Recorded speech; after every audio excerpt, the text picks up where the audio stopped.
ಬಳಿಕ ದೇವಿ ಶ್ರೀ ಶಾರದೆಗೆ ಇವರ ಕೃಪೆಯು ನಮಗೆ ಕಬೀರ ಇವರ ಕೃಪೆಯು ನಮಗೆ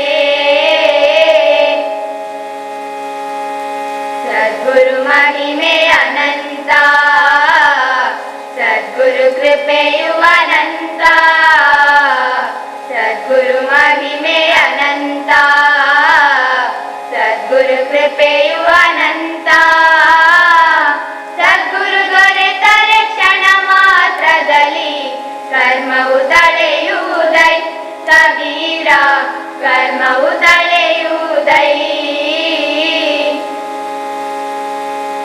ಗುರುವೇ ಅಗತ ಶಿಷ್ಯನೇ ವಸ್ತ್ರ ದೇವರೇ ಸಾಬೂನು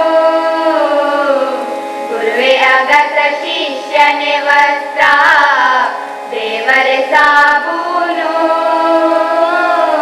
ಜ್ಞಾನಶಿಲೆಯ ಮೇಲೊಗೆಯುವನು ಜೋಗಿಯು ಹೊಮ್ಮುವುದು ಕಬೀರ ಜೋಗಿಯು ಹೊಮ್ಮುವುದು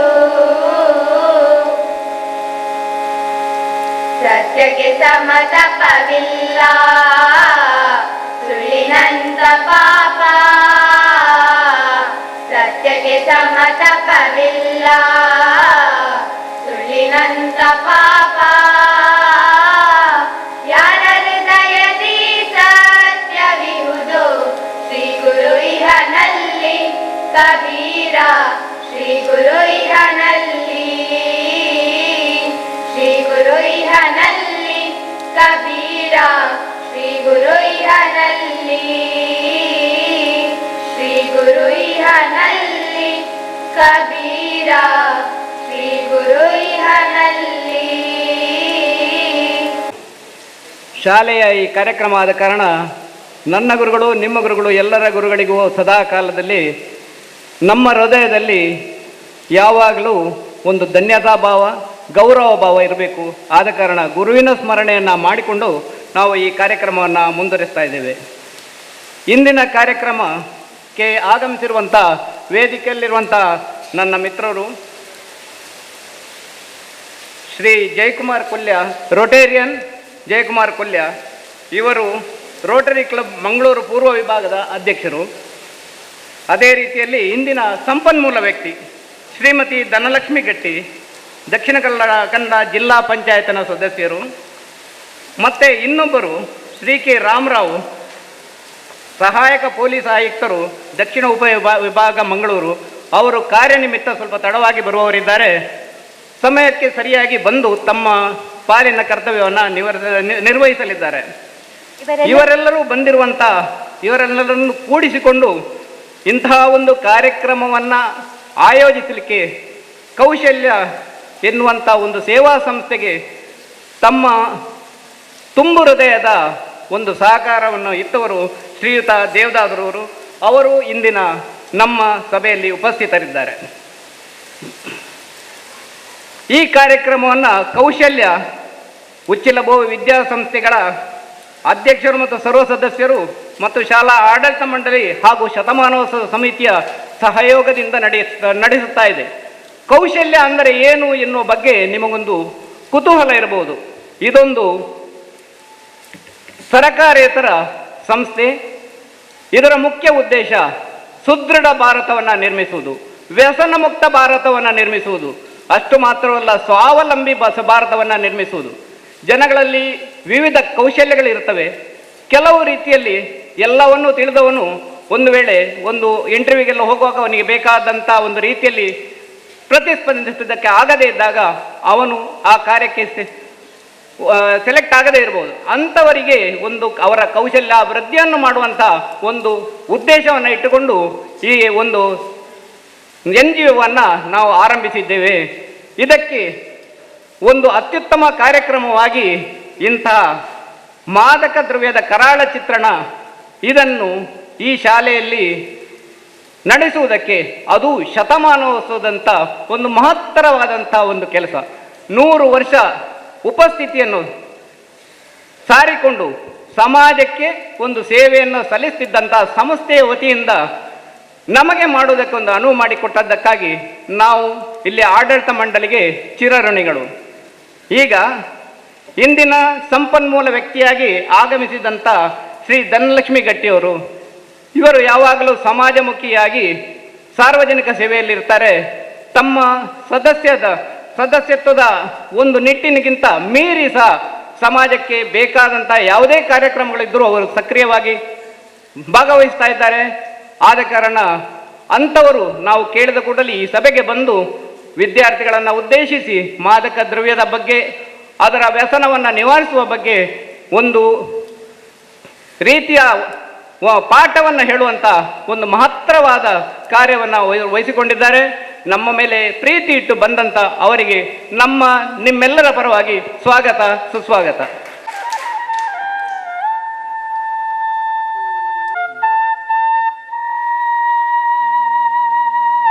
ಜಯಕುಮಾರ್ ಕೊಲ್ಯ ಇವರು ರೋಟರಿ ಕ್ಲಬ್ ಮಂಗಳೂರು ಪೂರ್ವ ಇದರ ಅಧ್ಯಕ್ಷರು. ರೋಟರಿ ಕ್ಲಬ್ ಯಾವ ರೀತಿಯ ಸಮಾಜ ಸೇವೆಯನ್ನು ನಡೆಸ್ತಾ ಇದೆ ಅಂತೆಲ್ಲುವುದು ತಮಗೆಲ್ಲರಿಗೂ ಗೊತ್ತಿದೆ. ಅಧ್ಯಕ್ಷರಾಗಿ ತಮ್ಮ ಕರ್ತವ್ಯದಲ್ಲಿ ಸಹ ಸಮಾಜಮುಖಿಯಾಗಿ ಕಾರ್ಯಕ್ರಮವನ್ನು ನಡೆಸ್ತಾ ಇರುವಂಥ ಇವರು, ನಾವು ಉಚ್ಚಿಲ ಶಾಲೆಯಲ್ಲಿ ಕೌಶಲ್ಯದ ಪರವಾಗಿ ಆಡಳಿತ ಮಂಡಳಿಯ ನೆರವಿನೊಂದಿಗೆ ಇಂಥ ಒಂದು ಕಾರ್ಯಕ್ರಮವನ್ನು ಹಮ್ಮಿಕೊಂಡಿದ್ದೇವೆ ಅಂತ ಹೇಳಿದಾಗ ನಮ್ಮ ಕರೆಗೆ ಹೋಗೊಟ್ಟು ಬಹಳ ಸಂತೋಷದಿಂದ ಇಲ್ಲಿಗೆ ಆಗಮಿಸಿದ್ದಾರೆ. ಅವರಿಗೆ ನಿಮ್ಮೆಲ್ಲರ ಪರವಾಗಿ ಸ್ವಾಗತ, ಸುಸ್ವಾಗತ.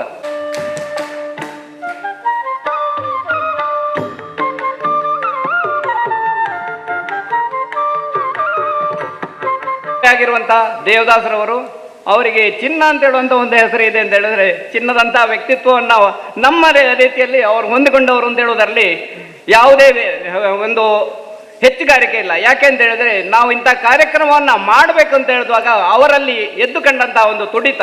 ಯಾಕೆ ಅಂತ ಹೇಳಿದ್ರೆ, ಸಮಾಜಮುಖಿಯಾಗಿ ಯಾವುದೇ ಕೆಲಸ ಮಾಡುವಾಗ ಅದಕ್ಕೆ ಸಹಕಾರವನ್ನು ನೀಡುವ ದಿಟ್ಟಿಯಲ್ಲಿ ದೇವದಾಸರು ಮುಂದಾಗಿದ್ದರು. ಆ ಕಾರ್ಯಕ್ರಮವನ್ನು ನಾವು ನಡೆಸ್ತೇವೆ ಅಂತ ಹೇಳುವಂಥ ರೀತಿಯಲ್ಲಿ ನಮಗೆ ಆಶ್ವಾಸನೆಯನ್ನು ಕೊಟ್ಟರು.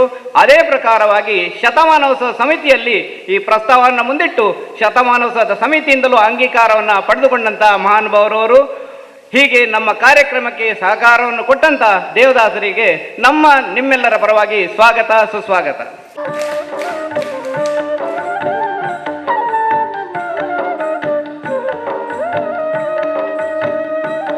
ಶತಮಾನವ ಸಮಿತಿಯ ಸದಸ್ಯರಾಗಲಿ, ಶಾಲಾ ಆಡಳಿತ ಮಂಡಳಿಯ ಸದಸ್ಯರಾಗಲಿ, ಪದಾಧಿಕಾರಿಗಳು ಎಲ್ಲರೂ ಇಲ್ಲಿ ಇದ್ದೀರಾ. ಇಲ್ಲಿ ಇದ್ದುಕೊಂಡು ನಮ್ಮನ್ನು ಪ್ರೋತ್ಸಾಹಿಸುವ ನಿಟ್ಟಿನಲ್ಲಿ ಹಾಜರಿದ್ದೀರಿ. ನಿಮ್ಮ ಉಪಸ್ಥಿತಿ ನಿಜವಾಗಿ ನಮಗೆ ಒಂದು ಇನ್ನಿತರ ಕಾರ್ಯಗಳನ್ನು ಮಾಡುವುದಕ್ಕೂ ಹುಮ್ಮಸ್ಸನ್ನು ಕೊಡುತ್ತದೆ. ಆದ ಕಾರಣ ತಮ್ಮ ಉಪಸ್ಥಿತಿಗೆ ನಮ್ಮ ಧನ್ಯವಾದಗಳು. ನಿಮ್ಮೆಲ್ಲರಿಗೂ ನಮ್ಮ ಎಲ್ಲರ ಪರವಾಗಿ ಸ್ವಾಗತ, ಸುಸ್ವಾಗತ. ಶಿಬಿರಾರ್ಥಿಗಳು, ಇಂದಿನ ಶಿಬಿರಕ್ಕೆ ಶಿಬಿರಾರ್ಥಿಗಳು ನೀವು ಮಕ್ಕಳಿಲ್ಲದಿದ್ದರೆ ನಾವು ಪಾಠ ಹೇಳಿ ಪ್ರಯೋಜನ ಇಲ್ಲ. ಯಾವುದೇ ಶಾಲೆ, ಈಗಿನ ಸರ್ಕಾರಿ ಶಾಲೆಗಳೆಲ್ಲ ಕ್ಲೋಸ್ ಆಗುವಂಥ ಹಂತಕ್ಕೆ ಬಂದಿರುವುದು ಮಕ್ಕಳಿಲ್ಲದ ಕಾರಣ. ಈ ಮಕ್ಕಳಿದ್ದ ಕಾರಣ ನಾವು ಈ ಕಾರ್ಯಕ್ರಮವನ್ನು ನಡೆಸುವುದಕ್ಕೆ ಸಾಧ್ಯವಾಯಿತು. ಯಾಕೆ ನಾವು ಈ ಮಕ್ಕಳಿಗೆ ಈ ಕಾರ್ಯಕ್ರಮವನ್ನು ಮಾಡಿದ್ದೇವೆ ಅಂತ ಹೇಳುವಂಥದ್ದು ಒಂದು ಮಹತ್ತರವಾದ ವಿಷಯ. ಮೊದಲು ನಾವು ಸಣ್ಣದಿರುವಾಗ ಟೀಚರ್ ಹೇಳಿದರೆ ಸಾಕು, ನಾವು ಸುಮ್ಮನೆ ಇದ್ದುಕೊಂಡು ಆ ಕೆಲಸವನ್ನು ಮಾಡ್ತಾ ಇದ್ವಿ. ಆ ಟೀಚರ್ ಸಹ ನಾವು ಏನು ಮಾಡ್ತೇವೆ ಅನ್ನೋದನ್ನೆಲ್ಲ ಸರಿಯಾಗಿ ಗಮನಿಸ್ತಾ ಇದ್ರು. ಈಗ ಶಾಲೆಗಳಲ್ಲೆಲ್ಲ CCTVಗಳು ಇದ್ದರೂ ಸಹ ಮಕ್ಕಳು ಏನಾದರೂ ಹೆಚ್ಚು ಕಡಿಮೆ ಮಾಡಿದರೆ ಅವರಿಗೆ ಹೊಡೆಯುವಂಥ ಅಧಿಕಾರವು ಟೀಚರ್ಗಳಲ್ಲಿಲ್ಲ. ಆದ ಕಾರಣ ಟೀಚರ್ಗಳ ಬಗ್ಗೆ ಮಕ್ಕಳಿಗೂ ಯಾವುದೇ ಒಂದು ಹೆದರಿಕೆ ಇಲ್ಲದಂಥ ಪರಿಸ್ಥಿತಿ ಬಂದಿದೆ. ಅದಕ್ಕಾಗಿ ಆ ಮಕ್ಕಳನ್ನೇ ತರಿಸಿ, ಮಕ್ಕಳೇ ಹೀಗಿದೆ ವಿಷಯ, ಇದು ನಿಮಗೆ ಮನದಟ್ಟಾಗಲಿ, ಇಂಥ ಕೆಲಸವನ್ನು ಮಾಡಬೇಡಿ ಅಂತ ಹೇಳುವಂಥ ಒಂದು ಸಾಹಸಕ್ಕೆ ನಾವು ಇಳಿದಿದ್ದೇವೆ. ಇದನ್ನು ದಯವಿಟ್ಟು ಸಂಪನ್ಮೂಲ ವ್ಯಕ್ತಿ ಹೇಳುವಂಥ ವಿಚಾರಗಳನ್ನೆಲ್ಲ ನಿಮಗೆ ಅರ್ಥ ಆಗುವಂತೆ ಅರ್ಥ ಮಾಡಿಕೊಳ್ಳಿ. ನಿಮ್ಮ ತಂದೆ ತಾಯಿಗಳಿಗೂ ಮನದಟ್ಟು ಮಾಡಿಕೊಳ್ಳಿ. ನಿಮ್ಮ ತಂದೆ ತಾಯಿಗಳಲ್ಲಿರುವಂಥ ಹಣವು ಯಾವಾಗಲೂ ಸದ್ವಿನಿಯೋಗವಂತೆ ಮಾಡುವಂಥ ಕೆಲಸವು ನಿಮ್ಮದೇ. ಮನೆಯಲ್ಲಿ ಯಾರಾದರೂ ಮಾದಕ ದ್ರವ್ಯದ ವ್ಯಸನಿಗಳಿದ್ದರೂ ಅವರಿಗೂ ಅದನ್ನು ಬಿಡುವಂತೆ ಮಾಡುವಂಥ ಒಂದು ಮಹತ್ತರವಾದ ಒಂದು ಹೊಣೆಗಾರಿಕೆಯನ್ನು ನಿಮ್ಮ ಕಿರಿದಾದ ಭುಜಗಳ ಮೇಲೆ ಇಡುವಂಥ ಒಂದು ಸಣ್ಣ ಪ್ರಯಾಸವನ್ನು ನಾವು ಮಾಡಿದ್ದೇವೆ. ಆದ ಕಾರಣ ಇಂತಹ ಶಿಬಿರಕ್ಕೆ ಬಂದ ನಿಮಗೆಲ್ಲರಿಗೂ ನಮ್ಮ ತುಂಬು ಹೃದಯದ ಸ್ವಾಗತ. ಎಲ್ಲರನ್ನೂ ಸ್ವಾಗತಿಸ್ತಾ ತಮಗೂ ಕೂಡ ಕಾರ್ಯಕ್ರಮಕ್ಕೆ ಪ್ರೀತಿಯ ಸ್ವಾಗತ. ಇವರಿಗೆ ನಮ್ಮ ಶಾಲಾ ವಿದ್ಯಾರ್ಥಿನಿ ಶ್ರೇಯಾ ಹೂವನ್ನು ನೀಡಿ ಸ್ವಾಗತಿಸಬೇಕಾಗಿ ಕೇಳಿಕೊಳ್ತೇನೆ. ವಿಶೇಷ ಜಾಗೃತಿ ಶಿಬಿರಕ್ಕೆ ಸಂಪನ್ಮೂಲ ವ್ಯಕ್ತಿಯಾಗಿ ಆಗಮಿಸಿರುವ ದಕ್ಷಿಣ ಕನ್ನಡ ಜಿಲ್ಲಾ ಪಂಚಾಯತ್ ಸದಸ್ಯರಾಗಿರುವ ಶ್ರೀಮತಿ ಧನಲಕ್ಷ್ಮಿ ಗಟ್ಟಿ ಇವರಲ್ಲಿ ಮಾದಕ ದ್ರವ್ಯದ ವ್ಯಸನದ ದುಷ್ಪರಿಣಾಮದ ಕುರಿತಾಗಿ ವಿದ್ಯಾರ್ಥಿಗಳಿಗೆ ಮಾಹಿತಿಯನ್ನು ನೀಡಬೇಕಾಗಿ ವಿನಂತಿಸಿಕೊಳ್ಳುತ್ತೇನೆ.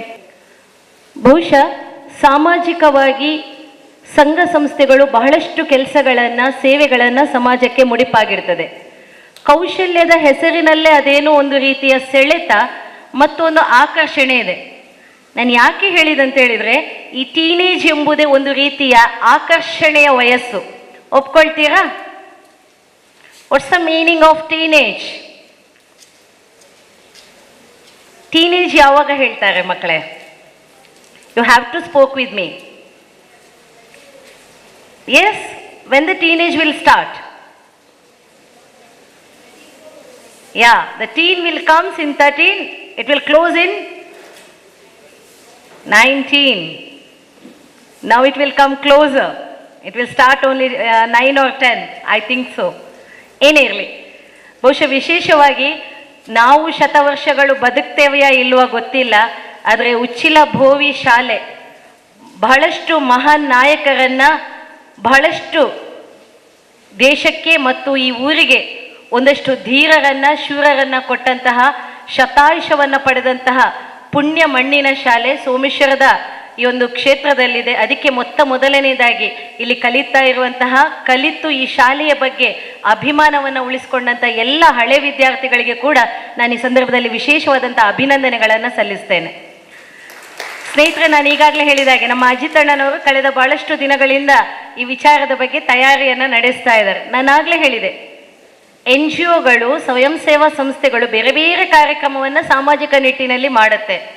ಆದರೆ ಯಾವಾಗ ಗಿಡವನ್ನು ನೆಟ್ಟಾಗ ಒಂದು ರೀತಿಯ ಒಂದು ಮನೆಯಲ್ಲಿ ಹೊಸ ಒಂದು ಗುಲಾಬಿ ಗಿಡವನ್ನು ತಗೊಂಡು ಬರ್ತೀರಿ ನರ್ಸರಿಯಿಂದನೋ ಅಥವಾ ಫ್ರೆಂಡ್ ಮನೆಯಿಂದನೋ, ತಗೊಂಡು ಬಂದು ಒಂದು ದಿವಸ ನೆಟ್ಟ ಕೂಡಲೇ ಅದರ ಆಯಸ್ಸು ಮುಗಿಲಿಲ್ಲ.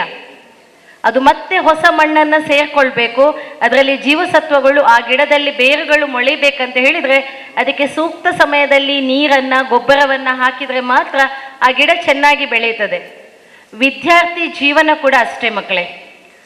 ನಾನು ಬರುವಾಗ ನನ್ನ ಸ್ನೇಹಿತರವ್ರ ಹತ್ರ ಮಾತಾಡ್ತಾ ಇದ್ದೆ, ಇಲ್ಲಿ ಕೂತಿರುವಂಥ ನಾನು ನಮ್ಮ ಜಯಕುಮಾರ್ ಅವರು ಮಾತಾಡ್ತಾ ಇದ್ದೇವೆ ಎಷ್ಟನೇ ಕ್ಲಾಸಿಂದ ಮಕ್ಕಳಿದ್ದಾರೆ ಅಂತ.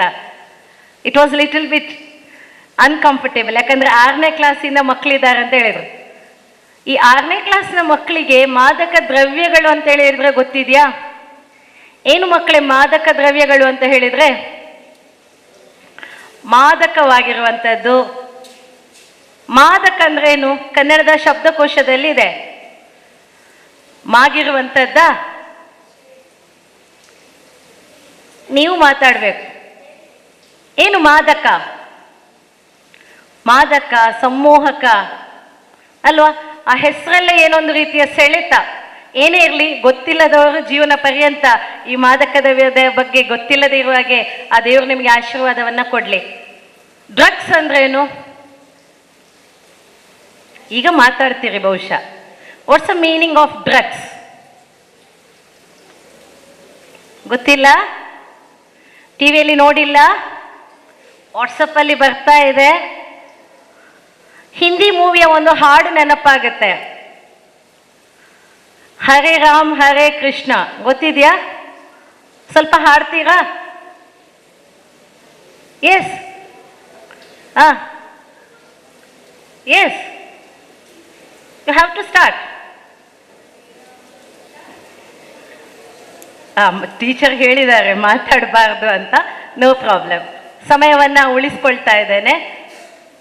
ಯಾಕಂತ ಹೇಳಿದ್ರೆ ಅಷ್ಟೊಂದು ಅತ್ಯುನ್ನತವಾದಂಥ ಹಾಡನ್ನು ಯಾವುದೋ ಒಂದು ಡ್ರಗ್ಸ್ಗೆ ಪಿಕ್ಚರೈಸ್ ಮಾಡಿರುವಂಥದ್ದು. ಇದು ನಮ್ಮ ಕಾಲದಲ್ಲಿ, ನಿಮ್ಮ ಕಾಲದಲ್ಲಿ ಅಲ್ಲ. ಈಗೆಲ್ಲ ಮಾಡರ್ನ್ ಹಾಡುಗಳು, ಅಪ್ಪ ಲೂಸು, ಅಮ್ಮ ಲೂಸು, ಎಲ್ಲರೂ ಲೂಸ್ಗಳೇ. ಅಂಥ ಸಂದರ್ಭದಲ್ಲಿ ವಿದ್ಯಾರ್ಥಿ ದೆಸೆಯಲ್ಲಿ ಈ ಮಾದಕ ದ್ರವ್ಯಗಳ ವ್ಯಸನ ಬಹುಶಃ ನಿಮಗೆಲ್ಲ ಅನಿಸ್ಕೊಳ್ಬೋದು, ಏನಪ್ಪ ಡ್ರಗ್ಸ್ ಅಂತ ಹೇಳಿ ತುಂಬ ನಮ್ಮನ್ನು ಈಗಲೇ ಭಯಪಡಿಸ್ತಾ ಇದ್ದಾರೆ, ನಾವೆಲ್ಲ ಡ್ರಗ್ಸ್ ತಗೊಳ್ತೀವ, ನಾವು ಶಾಲೆಗೆ ಬಂದಿರೋದು ಕಲಿಯೋಕ್ಕೆ. ಆದರೆ ಶಾಲೆ ಎಂಬ ಸುಭದ್ರವಾದಂಥ ಕೋಟೆಗಿಂತಲೂ ಇದೊಂದು ಸುಭದ್ರವಾದಂಥ ಮನೆ, ನಿಮ್ಮ ವ್ಯಕ್ತಿತ್ವವನ್ನು ನಿರ್ಮಾಣ ಮಾಡಲಿಕ್ಕೆ, ನಿಮ್ಮ ಜೀವನವನ್ನು ಕಲ್ಪಿಸಲಿಕ್ಕೆ, ಜೀವನಕ್ಕೊಂದು ಫೌಂಡೇಶನನ್ನು ಕೊಡಲಿಕ್ಕೆ ಇರುವಂತಹ.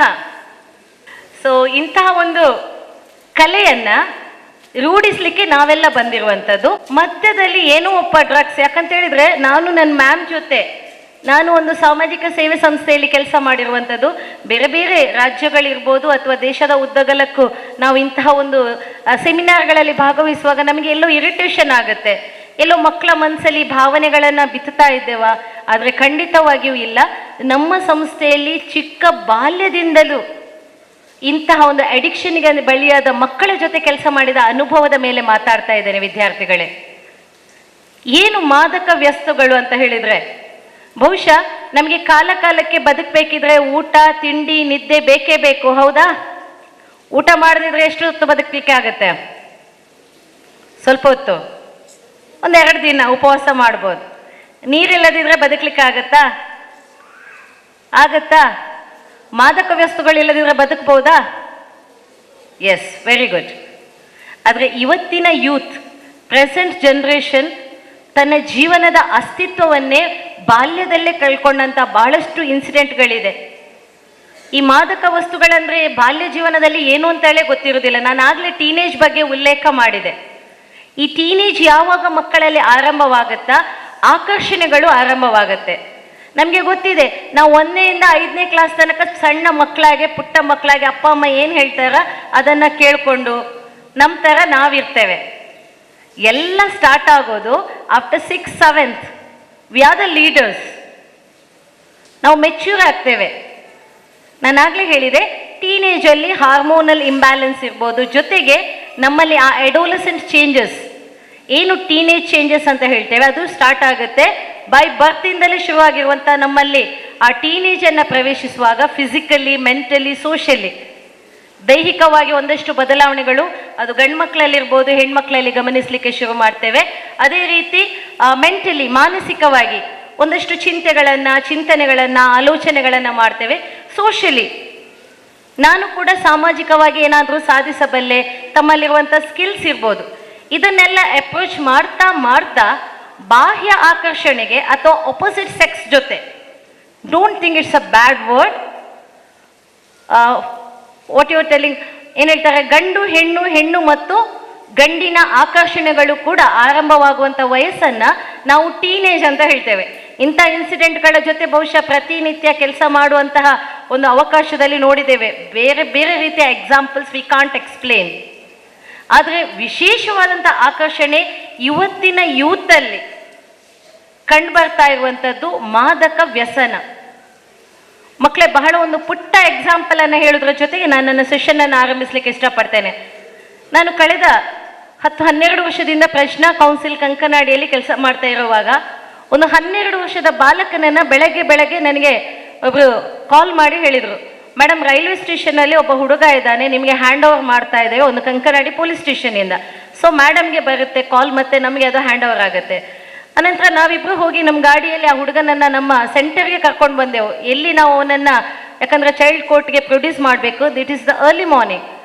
8 ಗಂಟೆ ಹೊತ್ತಿಗೆ ಸುಮಾರು ನಾವು ಮಂಗಳೂರಿನ ರೈಲ್ವೆ ಸ್ಟೇಷನಿಂದ ಆ ಹುಡುಗನನ್ನು ಕರ್ಕೊಂಡು ಬಂದು ಆ ಹುಡುಗ ಬಂದಂಥ ಸ್ಥಿತಿಯನ್ನು ನೋಡಿದರೆ, 12 ವರ್ಷದ ಒಬ್ಬ ಪುಟ್ಟ ಬಾಲಕ, ಅವನ ಮೈ ತುಂಬ ಗಲೀಜು, ಅವನು ಹಾಕ್ಕೊಂಡಿರುವಂಥ ಬಟ್ಟೆ ತುಂಬ ಸ್ಮೆಲ್ಲಿ ಆಗಿದ್ದ. ಅವನು ಎಷ್ಟೋ ದಿನದಿಂದ ಅವನು ಸ್ನಾನ ಮಾಡಿರಲಿಲ್ಲ. ಅವನ ಮುಖ, ಅವನ ಊಟ ತಿಂಡಿ ಇಲ್ಲದೆ ಅವನು ಕಂಪ್ಲೀಟ್ ಒಂದು ಮಗುವಿನ ಚಿತ್ರಣವನ್ನು ಬಿಟ್ಟು ಯಾವುದೋ ಒಂದು ಕಾಯಿಲೆಯಲ್ಲಿರುವಂತಹ ಮಗು ಥರ ಕಾಣ್ತಾ ಇತ್ತು. ನಾವು ಅವನನ್ನು ಕರ್ಕೊಂಡೋಗಿ, ನಮ್ಮಲ್ಲಿ ಬೇಕಾದಂಥ ವ್ಯವಸ್ಥೆಗಳಿದೆ, ಸೊ ನಾವಿಬ್ಬರು ನಮ್ಮ ಸ್ಟಾಫ್ ಎಲ್ಲ ಸೇರಿಸ್ಕೊಂಡು ನಮ್ಮ ಮಕ್ಕಳಾಗೆ ಚೆನ್ನಾಗಿ ಅವನಿಗೆ ಸ್ನಾನ ಎಲ್ಲ ಕೊಟ್ಟು ನಮ್ಮಲ್ಲಿರುವಂಥ ಒಳ್ಳೆ ಬಟ್ಟೆಯನ್ನು ಹಾಕಿದೆವು. ಆದರೆ ನನ್ನ ಗೆಳತಿ ಅವನಿಗೆ ಸ್ನಾನವನ್ನು ಕೊಡ್ಲಿಕ್ಕೆ ಹೋದ್ಲು. ನಾನು ಅವನು ರಿಮೂವ್ ಮಾಡಿದಂಥ ಬಟ್ಟೆಗಳನ್ನು ಗಮನಿಸ್ತಾ ಇದ್ದೆ, ಯಾಕಂದರೆ we have to do, I am a social worker. ಅವನು ಹಾಕಿರುವಂತಹ ಚಡ್ಡಿ ಮತ್ತು ಅವನು ಹಾಕಿರುವಂತಹ ಆ ಶರ್ಟನ್ನು ನೋಡಬೇಕಿದ್ರೆ ಅದರಲ್ಲಿ ಒಂದಷ್ಟು ವಿಕ್ಸ್ ಇನೇಲರಿನ ಟ್ಯೂಬ್ಸ್. ನನಗೆ ಆಶ್ಚರ್ಯ ಆಯಿತು, ಇಷ್ಟೊಂದು ಟ್ಯೂಬ್ಸ್ಗಳನ್ನು ಯಾವ ರೀತಿ ಹುಡುಗ ಕಲೆಕ್ಟ್ ಮಾಡಿದ್ದಾನೆ. ವಿ ಗಾಟ್ ದ ಪಾಯಿಂಟ್, ಅವನ ಮೇಲೆ ಏನು ಪರಿಣಾಮ ಬಿದ್ದಿದೆ ಅಂತೇಳಿ. ಕೊನೆಗೆ ಅಲ್ಲಿರುವಂತಹ ಸ್ಥಳೀಯ ನಮ್ಮ ಸ್ಟೇಷನ್ ಮೂಲಕ ಇಡೀ ಕಂಪ್ಲೀಟ್ ಆಗಿ ಅವನ ಬಗ್ಗೆ ಮೆಸೇಜ್ ಪಾಸ್ ಆಗುತ್ತೆ. ಅಷ್ಟೊತ್ತಿಗೆ ಆಗುವಾಗ ಮಧ್ಯಾಹ್ನ ಆಗುವಾಗ ಮೈಸೂರಿಂದ ನಮಗೊಂದು ಕಾಲ್ ಬಂತು. ಆ ಹುಡುಗ ಮೈಸೂರಿನ ಹುಡುಗ, ಸುಮಾರು 8ನೇ ಸಲ ತಪ್ಪಿಸ್ಕೊಂಡು ಮಂಗಳೂರಿಗೆ ಬಂದಿದ್ದಾನೆ. ಪ್ರತಿ ಸಲ ಅವನಿಗೆ ಇಷ್ಟೇ ಕೆಲಸ, ತನಗೆ ಬೇಕಾದಾಗ ಮನೆಯಿಂದ ಎಸ್ಕೇಪ್ ಆಗಿಕೊಂಡು ಹೋಗುವಂಥದ್ದು. ತದನಂತರ ಅವನನ್ನು ಒಂದು ದಿವಸ ರೆಸ್ಟ್ ಮಾಡಿ ಅವನನ್ನು ಚೆನ್ನಾಗಿ ನೋಡಿಕೊಂಡು ಕೌನ್ಸಿಲಿಂಗ್ ಆಗುತ್ತೆ. ಸೊ ಸಂಬಂಧಪಟ್ಟಂಥ ಆಪ್ತ ಸಮಾಲೋಚಕರು ಕೌನ್ಸಿಲಿಂಗ್ ಮಾಡಿದ ಮೇಲೆ he is addicted by the inhaler. ಅವನು ವಿಕ್ಸ್ ಇನ್ಹೇಲರ್ನ ಅಡಿಕ್ಷನ್ಗೆ ಬಲಿಯಾಗಿದ್ದ. ಇದು ಕೂಡ ಜಸ್ಟ್ ಲೈಕ್ ಎ ಸ್ಟಾರ್ಟೆಡ್. ಮಾದಕ ವ್ಯಸನದ ಆರಂಭ ನಾನಾಗಲೇ ಹೇಳಿದಾಗೆ ಮಕ್ಕಳಲ್ಲಿ ಯಾವ ರೀತಿ ಪ್ರಾರಂಭ ಆಗುತ್ತೆ. ನಾವು ಡ್ರಗ್ಸ್ ಅಂತ ಹೇಳಿದ ಕೂಡಲೇ ದೊಡ್ಡ ದೊಡ್ಡ ಚಿತ್ರಣಗಳ ಬಗ್ಗೆ ಯೋಚಿಸ್ತೇವೆ. ಅಫೀಮು, ಗಾಂಜಾ, ಚರಸ್, ಹೆರೋಯಿನ್, ಗುಟ್ಕಾ, ಪಾನ್, ಇದೆಲ್ಲ ಒಂದು ಹಂತಕ್ಕೆ ಬಂದ ಮೇಲೆ ಇದರ ಹೆಸರುಗಳೆಲ್ಲ ಗೊತ್ತಾಗುವಂಥದ್ದು. ಆದರೆ ಬಾಲ್ಯದಲ್ಲಿ ನಮ್ಮನ್ನು ಅಟ್ಯಾಕ್ ಮಾಡುವಂಥದ್ದು ಈ ರೀತಿಯ ಕೆಮಿಕಲ್ ಭರಿತ ನಾವು ಪ್ರತಿನಿತ್ಯ ಯೂಸ್ ಮಾಡುವಂತಹ ಯಾವ ವಸ್ತುಗಳಿದೆ ನೋಡಿ, ಇದೇ ನಮ್ಮನ್ನು ಅಡಿಕ್ಷನ್ಗೆ ಬಲಿ ಮಾಡುವಂಥದ್ದು. ಈ ಹುಡುಗನ ಮನೆಯ ಪರಿಸ್ಥಿತಿ, ಬಹುಶಃ ಮಾದಕ ದ್ರವ್ಯಗಳ ಬಗ್ಗೆ ನಾವು ಸ್ಟಡಿ ಮಾಡಬೇಕಿದ್ರೆ WHO ವಿಶ್ವ ಆರೋಗ್ಯ ಸಂಸ್ಥೆ ಹೇಳ್ತದೆ, ಬಾಲ್ಯದಿಂದಲೇ ಹೆರಿಡಿಟಿ ಅಥವಾ ವಂಶ ಪಾರಂಪರ್ಯವಾಗಿ ಅಥವಾ ಮಗು ಬೆಳೆಯುವಂಥ ಪರಿಸರದಲ್ಲೇ ಮಾದಕ ವ್ಯಸನಗಳ ಬಲಿಗೆ ತುತ್ತಾಗ್ತಾನೆ ಅಂತೇಳಿ. ಅದು ಕೂಡ first sip of alcohol and the first attack of drug will start in the teenage.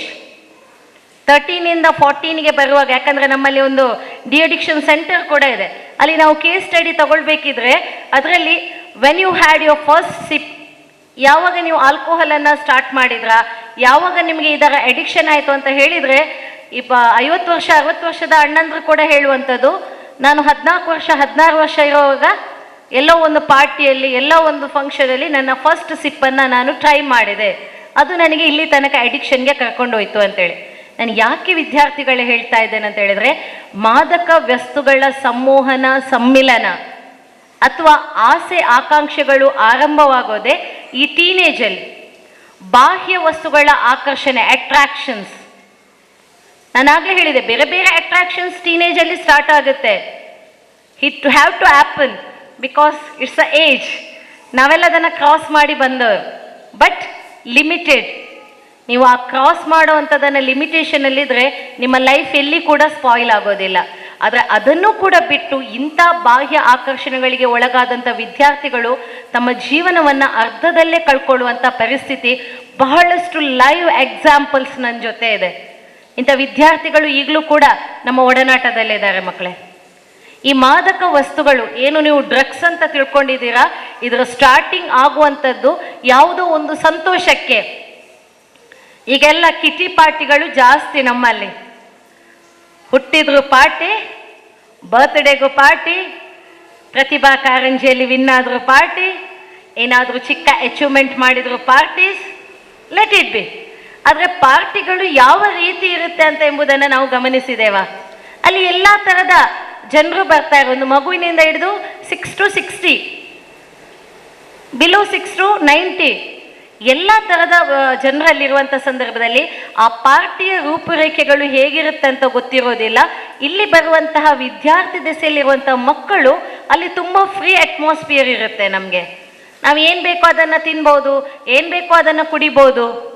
ಅಂಥ ಸಂದರ್ಭದಲ್ಲಿ ಇಂತಹ ಒಂದು ಹೊಸ ಆವಿಷ್ಕಾರವನ್ನು ಮಾಡಲಿಕ್ಕೆ ಇವತ್ತು ನಮ್ಮ ವಿದ್ಯಾರ್ಥಿಗಳು ಹೊರಟಿದ್ದಾರೆ. ಸೊ ಇದು ಸ್ಟಾರ್ಟ್ ಆಗುವಂಥದ್ದು ಕೂಡ ಹಾಗೆ ಮಕ್ಕಳೇ. ಮೊದಲನೇದಾಗಿ ಯಾವುದೇ ಮಾದಕ ದ್ರವ್ಯಗಳು ಎಲ್ಲರಿಗೂ ಕೂಡ ಇರುತ್ತೆ. ಆ್ಯಸ್ ಎ ಸ್ಟೂಡೆಂಟ್ ಅಥವಾ ನಮ್ಮಂಥವರೆಲ್ಲರೂ ಕೂಡ ಯೋಚನೆ ಮಾಡೋದು, ನಾನು ಒಂದು ಒಳ್ಳೆ ವ್ಯಕ್ತಿ ಆಗಬೇಕು, ಈ ಸಮಾಜಕ್ಕೆ ನನ್ನಿಂದ ಏನಾದರೂ ಆಗಬೇಕು, ನಾನೇನಾದರೂ ಅಚೀವ್ ಮಾಡಬೇಕು, ನಾನು ಸ್ಟ್ಯಾಂಡರ್ಡ್ ಆಗಿ ಬದುಕಬೇಕು ಅಂತೇಳಿ ಆಸೆ ಕಲ್ಪನೆಯ ಜೊತೆ ಕನಸನ್ನು ಕಟ್ಟಿಕೊಂಡು ನಾವೆಲ್ಲ ಬೆಳೀತೇವೆ. ಆದರೆ ಈ ಕನಸುಗಳು ನುಚ್ಚು ನೂರಾಗುವಂಥ ಸಮಯ ಕೂಡ ಗೊತ್ತಾಗೋದಿಲ್ಲ. ನೀವು ನಂಬಲಿಕ್ಕೆ ಇಲ್ಲ, ಮಾದಕ ದ್ರವ್ಯಕ್ಕೆ ಬಲಿಯಾದಂತಹ ಟೀನೇಜರ್ಸ್ ನನ್ನ ಸ್ಟೂಡೆಂಟ್ಸೇ ಇದ್ದಾರೆ ಇಬ್ಬರು. ಯಾಕಂತೇಳಿದರೆ ಆ ಸ್ಟೋರಿಯನ್ನು ನಾನು ಬಹುಶಃ ಮುಂದೆ ನಿಮಗೆ ಹೇಳ್ತೇನೆ. ಸೊ ಈ ಸಂದರ್ಭದಲ್ಲಿ ಈ ಮಾದಕ ವಸ್ತುಗಳ ಆಸೆ ಮನುಷ್ಯನಲ್ಲಿ ಆರಂಭವಾಗುವುದು ಯಾವುದೋ ಒಂದು ಸಂತೋಷಕ್ಕೆ. ಇನ್ನು ನಮ್ಮ ಅಣ್ಣಂದ್ರಲ್ಲಿ ಅಕ್ಕಂದ್ರಲ್ಲೆಲ್ಲ ಕೇಳಬೇಕು, ತುಂಬ ಟೆನ್ಷನ್ ಆದಾಗ, ಟೆನ್ಷನ್ ಒಂಜಿ ಸಿಪ್ಪ ಪಾಡ್ನೆ ಯಾವ ಮಾರ್ಯ ಟೆನ್ಷನ್ ಮರಪ್ಪುಂಡು ಸ್ವಲ್ಪ ತುಳು ಯಾರು ಈಕ್ವಲ್. ಆಗ ಯಾರೋ ನಮ್ಮ ಅಣ್ಣ ಹೇಳಿದರು ಲೇಡೀಸ್ ಫಸ್ಟ್ ಅಂತ. ನೋ, ನಾನು ಹೇಳಿದೆ ವಿ ಆರ್ ಈಕ್ವಲ್ಸ್. ಬಿಕಾಸ್ ನಮ್ಮ ಇಂಡಿಯಾ ತುಂಬ ತುಂಬ ಬೆಳೀತಾ ಇದೆ. ಅದರಲ್ಲಿ ಬ್ಯಾಂಗ್ಳೂರು ಬಿಡಿ, ಮಂಗಳೂರಂತೂ ವಾವ್, ನಾವು ಬ್ಯಾಂಗ್ಳೂರ್ ಬಗ್ಗೆ ಮಾತಾಡ್ತಾ ಇದ್ದೆವು ನಿನ್ನೆ ಎಲ್ಲೋ ಒಂದು ಕಡೆ. ಆಗ ಅವ್ರು ಹೇಳಿದ್ರು, ನೀನು ಬ್ಯಾಂಗ್ಳೂರ್ ಬಗ್ಗೆ ಮಾತಾಡ್ತಾ ಇದೆಯಾ, ಮಂಗಳೂರು ಬಗ್ಗೆ ಮಾತಾಡ್ಕೋಣ ಅಂತೇಳಿ. ಯಾಕಂತ ಹೇಳಿದರೆ ಬಹಳಷ್ಟು ಬದಲಾವಣೆಗಳು ನಮ್ಮ ಮಂಗಳೂರು ಈಗ IT-BT ಆಗಿಬಿಟ್ಟಿದೆ. ಇಂಥ ಸಂದರ್ಭದಲ್ಲಿ ಇಂಥ ವ್ಯಸನಗಳು ಆರಂಭವಾಗುವಂಥ ಏಜ್ ಕೂಡ ಈ ಟೀನೇಜಲ್ಲಿ ಯಾವುದೋ ಸಂತೋಷಕ್ಕೋ ಅಥವಾ ನಮ್ಮವರು ಯಾವುದೋ ಒಂದು ದುಃಖದ ಸಂದರ್ಭದಲ್ಲೋ ಈ ಮಾದಕ ವಸ್ತಿಗೆ ಬಲಿ ಆಗ್ತಾರೆ. ಅದ್ರ ಸ್ಟಾರ್ಟಿಂಗ್ ಹೇಗಿರ್ತದಂತ ಹೇಳಿದರೆ ಒಂದು ಬ್ಯೂಟಿಫುಲ್, ನೋಡಲಿಕ್ಕೆ ಬಹಳ ಆಕರ್ಷಣೀಯಾಗಿರ್ತದೆ. ಇದು ಒಂದು ಸಲ ಸಂತೋಷಕ್ಕೆ ತಗೊಂಡಿರುವಂತಹ ಈ ಡ್ರಗ್ಸ್ ಅಥವಾ ಆಲ್ಕೋಹಾಲ್ ನಮ್ಮನ್ನು ಸಂಮೋಹನಗೊಳಿಸ್ತದೆ ಅಂತ ಹೇಳ್ತಾರೆ.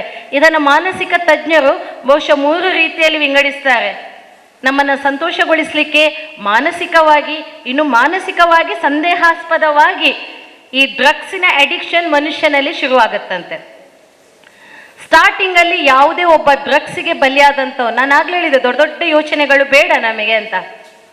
ಡ್ರಗ್ಸಿಗೆ ಬಲಿಯಾದಂಥ ವ್ಯಕ್ತಿ ಅವನು ಸ್ಟಾರ್ಟಿಗೆ ಸಂತೋಷಕ್ಕೆ ತನ್ನನ್ನು ಪ್ರಚೋದನೆ ಮಾಡಲಿಕ್ಕೆ ಅಥವಾ ಏನು ಮಾಡ್ತಾರೆ, ಅವರಲ್ಲಿ ಒಂದು ರೀತಿಯ ಇನ್ಫ್ಲುಯೆನ್ಸ್, ಅವನಿಗೆ ಏನು ಹೇಳುವಂಥದ್ದು, ಒಂದು ಇನ್ಸ್ಪಿರೇಷನಿಗೋಸ್ಕರ ಏನೋ ನನ್ನ ಚಿಂತೆಯನ್ನು ಮರಿಬೇಕು ಅಥವಾ ನನಗೇನೋ ಹೊತ್ತು ತುಂಬ ಖುಷಿಯಾಗಿದೆ ಅಂತ ಹೇಳಿ ಈ ಡ್ರಗ್ಸ್ಗೆ ಬಲಿಯಾಗುವಂಥದ್ದು.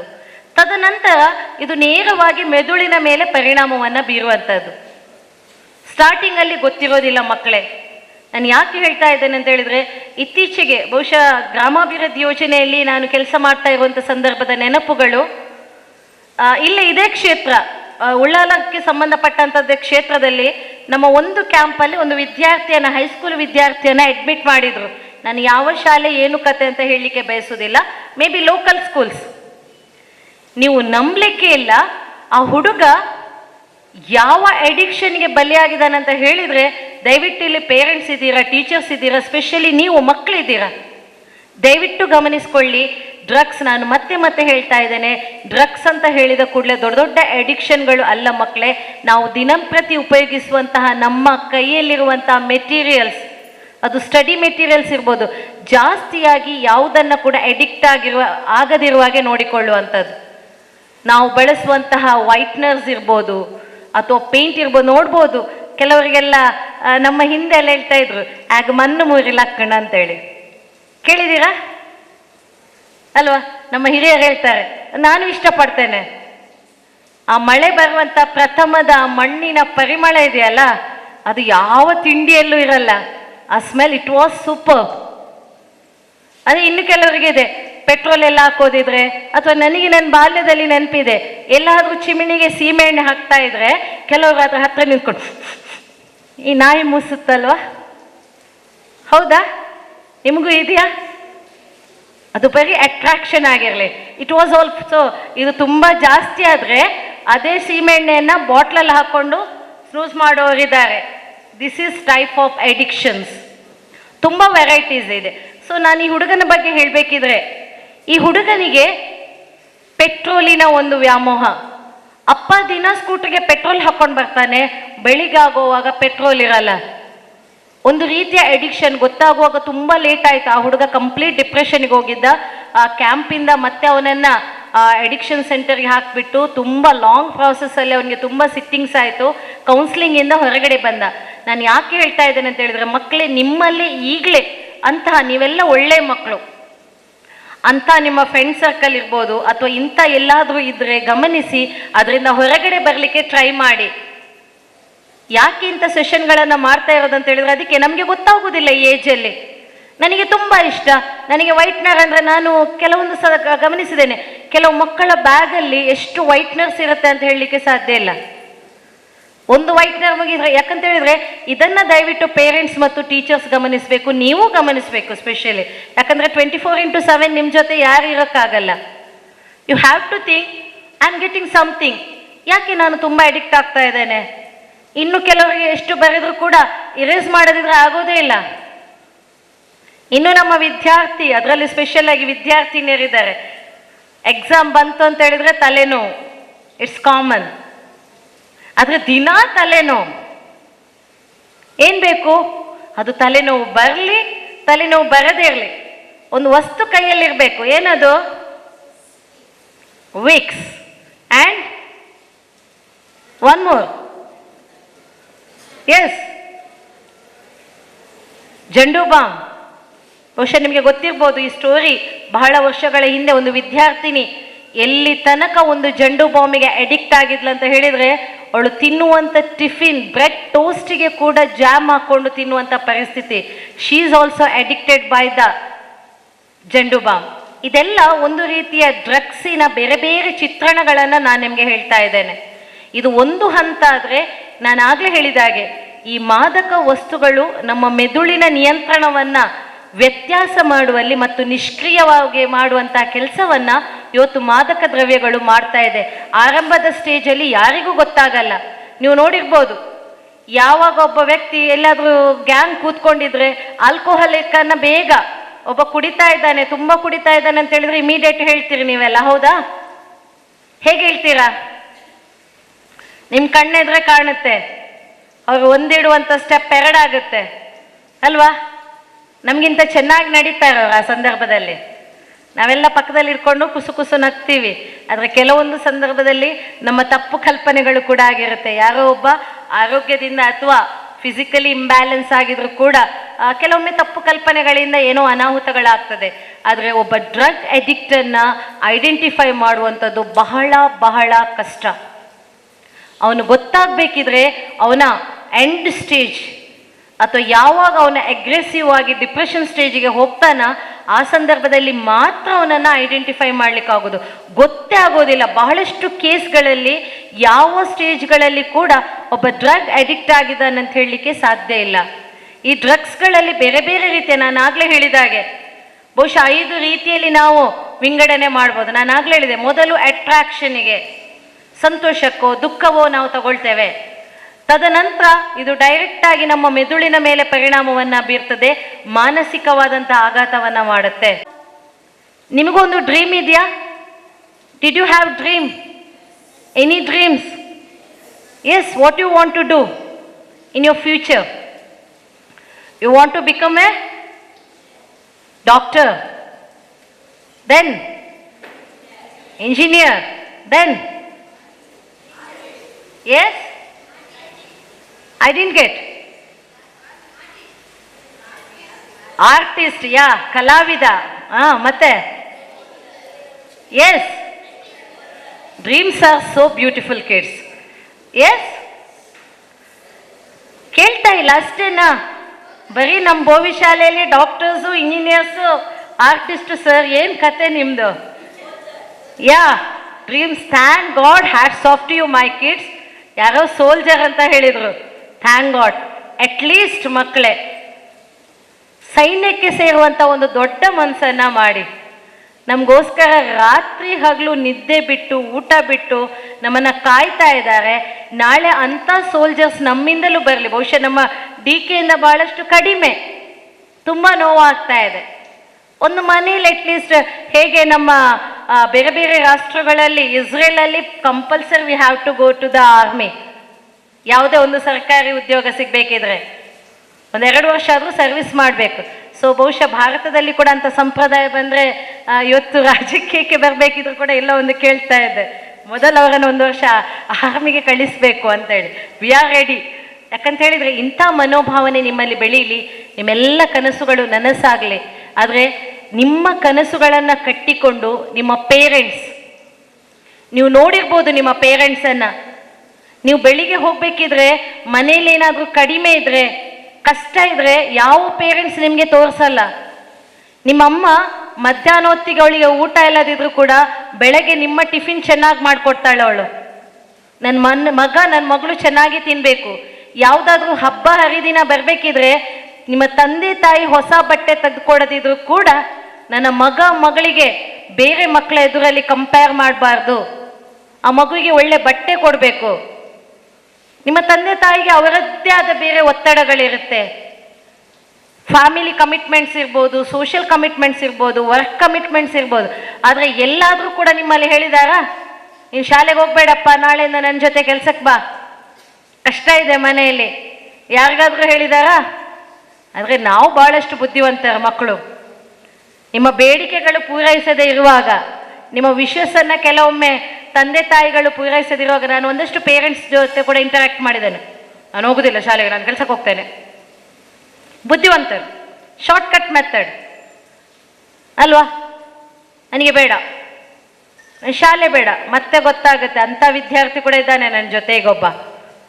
ಶಾಲೆ ಬೇಡ, ನಾನು ಕೆಲಸಕ್ಕೆ ಹೋಗ್ತೇನೆ ಅಂತ ಹೇಳಿ ಈಗ ಕೈಕಾಲು ಮುರಿದುಕೊಂಡು, ಮೇಡಮ್ ಆ ದಿವಸ ನೀವು ಹೇಳ್ತಿದ್ರೆ ನಾನು ಬಹುಶಃ ಏನಾದರೂ ಒಂದು ಉದ್ಯೋಗಕ್ಕೆ ಹೆಬ್ಬಿಕ್ಕಿಂದ ಅರ್ಧದಲ್ಲಿ ಬಿಟ್ಟಂತ ಒಬ್ಬ ವಿದ್ಯಾರ್ಥಿ. ತುಂಬ ಕಷ್ಟಗಳಿದೆ ಮಕ್ಕಳೇ. ನಾವು ನೋಡಲಿಕ್ಕೆ ಮಾತ್ರ ಚೆನ್ನಾಗಿರ್ತೇವೆ, ಆದರೆ ನಿಮಗೆ ಸುಂದರವಾದ ಕನಸಿನ ಜೊತೆ ಗುರಿ ನೆಮ್ಮದು ಸ್ಪಷ್ಟವಾಗಿದ್ರೆ ನಿಮಗೆ ಒಳ್ಳೆ ವಿದ್ಯಾಭ್ಯಾಸ ಶಾಲೆಯಲ್ಲಿ ಸಿಗುತ್ತೆ, ಒಳ್ಳೆ ಎನ್ಕರೇಜ್ಮೆಂಟ್ ನಿಮ್ಮ ಫ್ಯಾಮಿಲಿಯಿಂದ ಸಿಗುತ್ತೆ, ಅದರ ಜೊತೆಯಲ್ಲಿ ಒಳ್ಳೆ ಬದುಕನ್ನು ಕಟ್ಟಿಕೊಡುವಂತಹ ಈ ಸಮಾಜ ನಿಮ್ಮ ಜೊತೆ ಇದೆ. ಸೊ ನಿಮ್ಮ ಗೋಲಿಂದ ಯಾವಾಗಲೂ ಹಿಂದೆ ಬರಬೇಡಿ. ಇಂಥ ಸಂದರ್ಭದಲ್ಲಿ ಇಂಥ ಬಾಹ್ಯ ಆಕರ್ಷಣೆಗಳು ನಿಮಗೆ ಆಗಬಾರದು ಅಂತ ಹೇಳಿ ಇವತ್ತು ಕೌಶಲ್ಯದವರು ಈ ಮಾದಕ ವಸ್ತುಗಳ ಬಗ್ಗೆ ಒಂದಷ್ಟು ಮಾಹಿತಿಯನ್ನು ನಿಮ್ಮ ಎಳೆಯ ಪ್ರಾಯದಲ್ಲೇ ಕೊಡಬೇಕೆಂಬ ಒಳ್ಳೆಯ ಪ್ರಯತ್ನ, ಮತ್ತು ಅವರಿಗೆ ನಾನು ನಿಜವಾಗಿ ಹ್ಯಾಟ್ಸ್ ಆಫ್ ಹೇಳಬೇಕು. The best concept they taken. ನಾನು ಆಗಲೇ ಹೇಳಿದಾಗೆ ಈ ವಿದ್ಯಾರ್ಥಿ 9ನೇ ಕ್ಲಾಸ್ ಮಿಡ್ ಟರ್ಮ್ ಎಕ್ಸಾಮಿನ ನಂತರ ಯಾವಾಗಲೂ ರೆಗ್ಯುಲರ್ ಆಗಿ ಬೆಳಿಗ್ಗೆ ಶಾಲೆಗೆ ಹೋಗುವಾಗೆ ಡ್ರೆಸ್ಅಪ್ ಮಾಡಿಕೊಂಡು ಹೋಗ್ತಾ ಇದ್ರ, ಆದರೆ ಸ್ಕೂಲಿಗೆ ಹೋಗ್ತಾ ಇರಲಿಲ್ಲ. ಭಾಳಷ್ಟು ದಿನಗಳಿಂದ ಅವನು ಸ್ಕೂಲಿಗೆ ಹೋಗ್ತಾ ಇರಲಿಲ್ಲ, ಮನೆಗೂ ಗೊತ್ತಿಲ್ಲ. ಯಾಕಂದರೆ ಮನೆಯಲ್ಲಿ ಬೆಳಿಗ್ಗೆ ಹೋಗುವಂಥದ್ದು, ಸಂಜೆ ಸ್ಕೂಲ್ ಬಿಡುವಂಥ ಟೈಮಲ್ಲಿ ಸ್ಪೆಷಲ್ ಕ್ಲಾಸ್ ಇದೆ ಅಂತೇಳಿ ಲೇಟಾಗಿ ಬರುವಂಥದ್ದು. ಆದರೆ ಸ್ಕೂಲಿಂದ ಭಾಳಷ್ಟು ಸಲ ಫೋನ್ ಬರುತ್ತೆ, ತಾಯಿ ಅನ್ಎಜುಕೇಟೆಡ್, ಬೀಡಿ ಕಟ್ಟುವಂಥದ್ದು. ಇರೋವಂಥ ಅಕ್ಕ ಒಬ್ಬಳು ಸ್ಟಡಿಯನ್ನು ಡ್ರಾಪ್ಔಟ್ ಮಾಡಿಕೊಂಡು ಟೈಲರಿಂಗ್ ಮಾಡ್ತಾ ಇದ್ದಾಳೆ. ತುಂಬ ಬಡ ಫ್ಯಾಮಿಲಿ, ಇವನೊಬ್ಬನೇ ಹುಡುಗ, ಇವನ ಮೇಲೆ ತುಂಬ ಭರವಸೆಯನ್ನು ಇಟ್ಕೊಂಡಿದ್ರು. ಆ ಪೇರೆಂಟ್ಸ್ ಯಾವಾಗಲೂ ನನ್ನ ಬಳಿ ಬರುವಾಗ ಹೇಳುದು, ನನ್ನ ಮಗ ಚೆನ್ನಾಗಿ ಕಲಿತಾನಲ್ಲ ಮೇಡಮ್, ನನಗೆ ಅವನದ್ದೇ ಆಸೆ, ನಮ್ಮ ಮಗ ಇನ್ನು ನಮ್ಮನ್ನು ಸಾಕಬೇಕು, ನಮ್ಮನ್ನು ಬೆಳೆಸಬೇಕು ಎಂಬ ಒಂದು ಆಸೆಯನ್ನು ಇಟ್ಕೊಂಡು ಈ ಹುಡುಗನೂ ಚೆನ್ನಾಗಿದ್ದ. ಆದರೆ ಸಡನ್ ಆಗಿ ಮಕ್ಕಳೇ, ಟೀಚರ್ಸ್ ಕೊನೆಗೆ ಇವನು ಸ್ಕೂಲಿಗೆ ಬರ್ತಾ ಇಲ್ಲ ಅಂತ ಹೇಳಿ ಕಂಪ್ಲೇಂಟ್ ಮನೆಗೆ ಹೋಗುವಾಗಲೇ ಗೊತ್ತು ಈ ಹುಡುಗ ಶಾಲೆಗೆ ಹೋಗ್ತಾ ಇರಲಿಲ್ಲ ಅಂತೇಳಿ. ಎನ್ಕ್ವೈರಿ ಆಯಿತು. ಈ ಹುಡುಗನನ್ನು ಕರೆಸಿ ಕೇಳುವಾಗ ಇಲ್ಲ, ಯಾಕಂತ ಹೇಳಿದರೆ ಈ ಸ್ಟೇಜ್ ಅವನು 3rd ಸ್ಟೇಜಿಗೆ ರೀಚ್ ಆಗಿದ್ದ. ಸೊ ಮತ್ತೆ ಎನ್ಕ್ವೈರಿ ಮಾಡುವಾಗ ಗೊತ್ತಾದದ್ದು ಅವನು ಅಲ್ಲೇ ಇರುವಂಥ ಲೋಕಲ್, ಬೆಳಿಗ್ಗೆ ಶಾಲೆಗೆ ಅಂತ ಏನು ಹೋಗ್ತಾನ, ಅವನು ಸಂಜೆ ಶಾಲೆ ಬಿಟ್ಟು ಬರಬೇಕಿದ್ರೆ ನಿಮ್ಮ ಜೊತೆಯಲ್ಲಿರುವಂಥವ್ರು ಯಾರು ಕೂಡ ಮನೆಯಲ್ಲಿ ಹಾಳಾಗುವಂಥದ್ದಲ್ಲ. ಆದರೆ ಕೆಲವೊಂದು ಸಂದರ್ಭ ಈ ಡ್ರಗ್ಸಿನ ಬಗ್ಗೆ ಮಾತಾಡಬೇಕಿದ್ರೆ, ಮಾದಕ ದ್ರವ್ಯಗಳ ಬಗ್ಗೆ ಮಾತಾಡಬೇಕಿದ್ರೆ ಮನೆಯಿಂದಲೇ ಇನ್ಸ್ಪಿರೇಷನ್ ಆಗುತ್ತೆ, ಇನ್ಫ್ಲುಯೆನ್ಸ್ ಆಗುತ್ತೆ ಅಂತೇಳಿ ಒಂದು ಕಡೆ ನಾನು ಆ ಸ್ಟೋರಿಯನ್ನು ಕೂಡ ನಿಮಗೆ ಖಂಡಿತ ಹೇಳ್ತೇನೆ. ಸೊ ಈ ಹುಡುಗ ಕೆಲವು ಪುಂಡ ಪೋಖ್ರಿಗಳ, ಅವನ ಏಜ್ ಅಲ್ಲ, ಅವನಿಗಿಂತಲೂ ಸ್ವಲ್ಪ ದೊಡ್ಡ ಏಜ್ ಇರುವಂಥ ಕೆಲವು ಪುಂಡ ಪೋಖ್ರಿಗಳ ಫ್ರೆಂಡ್ಶಿಪ್ಪನ್ನು ಮಾಡಿಕೊಂಡು ಮೈದಾನಕ್ಕೆ ಆಟಕ್ಕೆ ಹೋಗ್ತಾ ಇದ್ದ. ಈ ಮೈದಾನದಲ್ಲಿ ಆಟ ಆಡಬೇಕಿದ್ರೆ ಅಲ್ಲಿರುವಂಥ ಒಂದಿಬ್ರು, ಸೊ ಅಂಥ ಸಂದರ್ಭದಲ್ಲಿ ಈ ಹುಡುಗ ಇಂಥ ಹುಡುಗರ ಸಹವಾಸವನ್ನು ಮಾಡಿಕೊಂಡ. ಆ ಸಹವಾಸವನ್ನು ಮಾಡಿಕೊಂಡಂಥ ಸಂದರ್ಭದಲ್ಲಿ ಈ ಹುಡುಗನಿಗೆ ಇವರೆಲ್ಲ ಸ್ವಲ್ಪ ರಿಲ್ಯಾಕ್ಸೇಷನ್ಗೋಸ್ಕರ ಸ್ಮೋಕ್ ಮಾಡ್ತಾ ಇದ್ರು.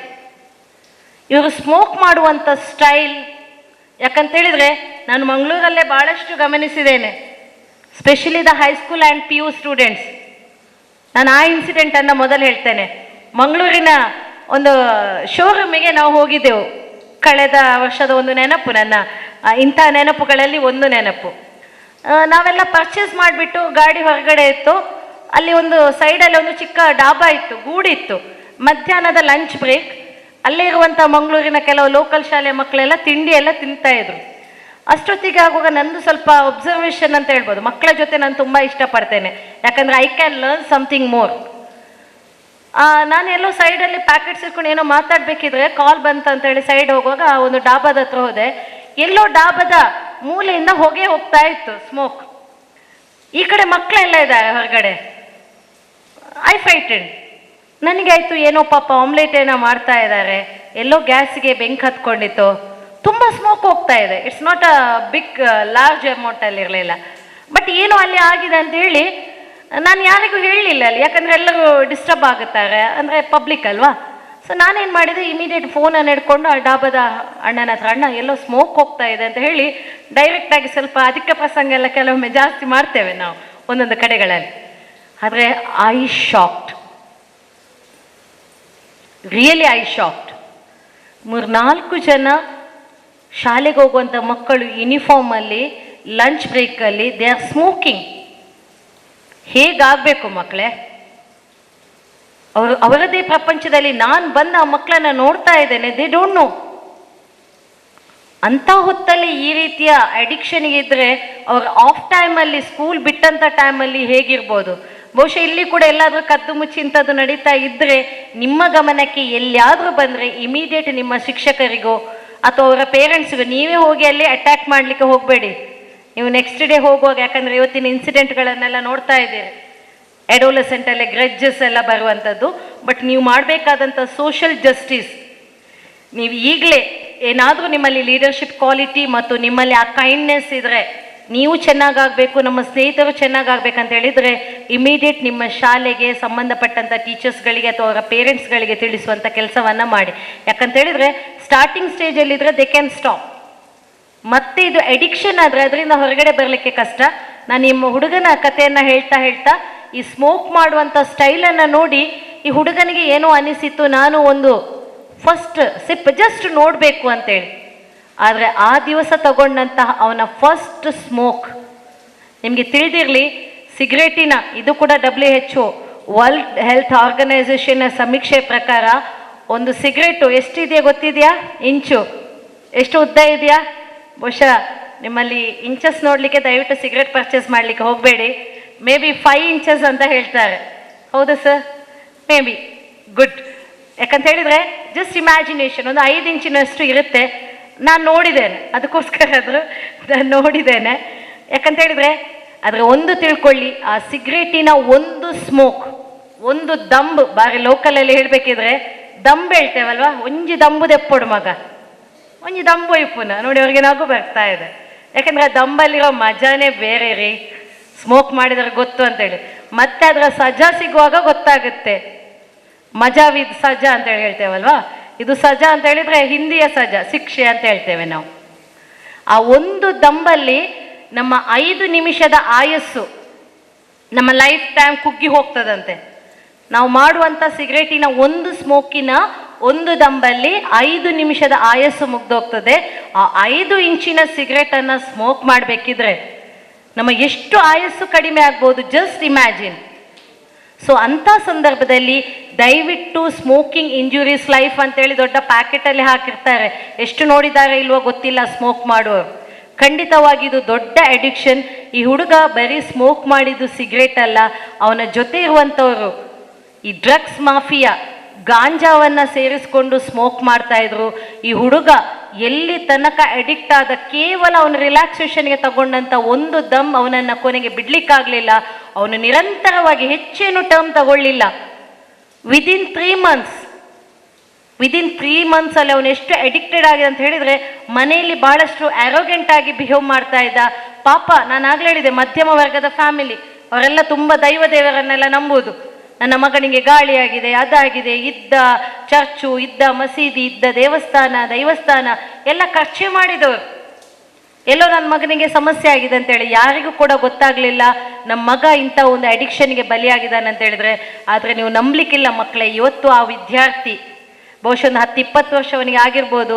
ಇದೊಂದು 5-6 ವರ್ಷದ ಹಿಂದೆ ನಡೆದಿರುವಂತಹ ಘಟನೆ. ಆ ಸಂದರ್ಭದಲ್ಲಿ ನಾನು ಕೂಡ ಡೆಲ್ಲಿಯ ಒಂದು ಸೆಮಿನಾರಲ್ಲಿದ್ದೆ.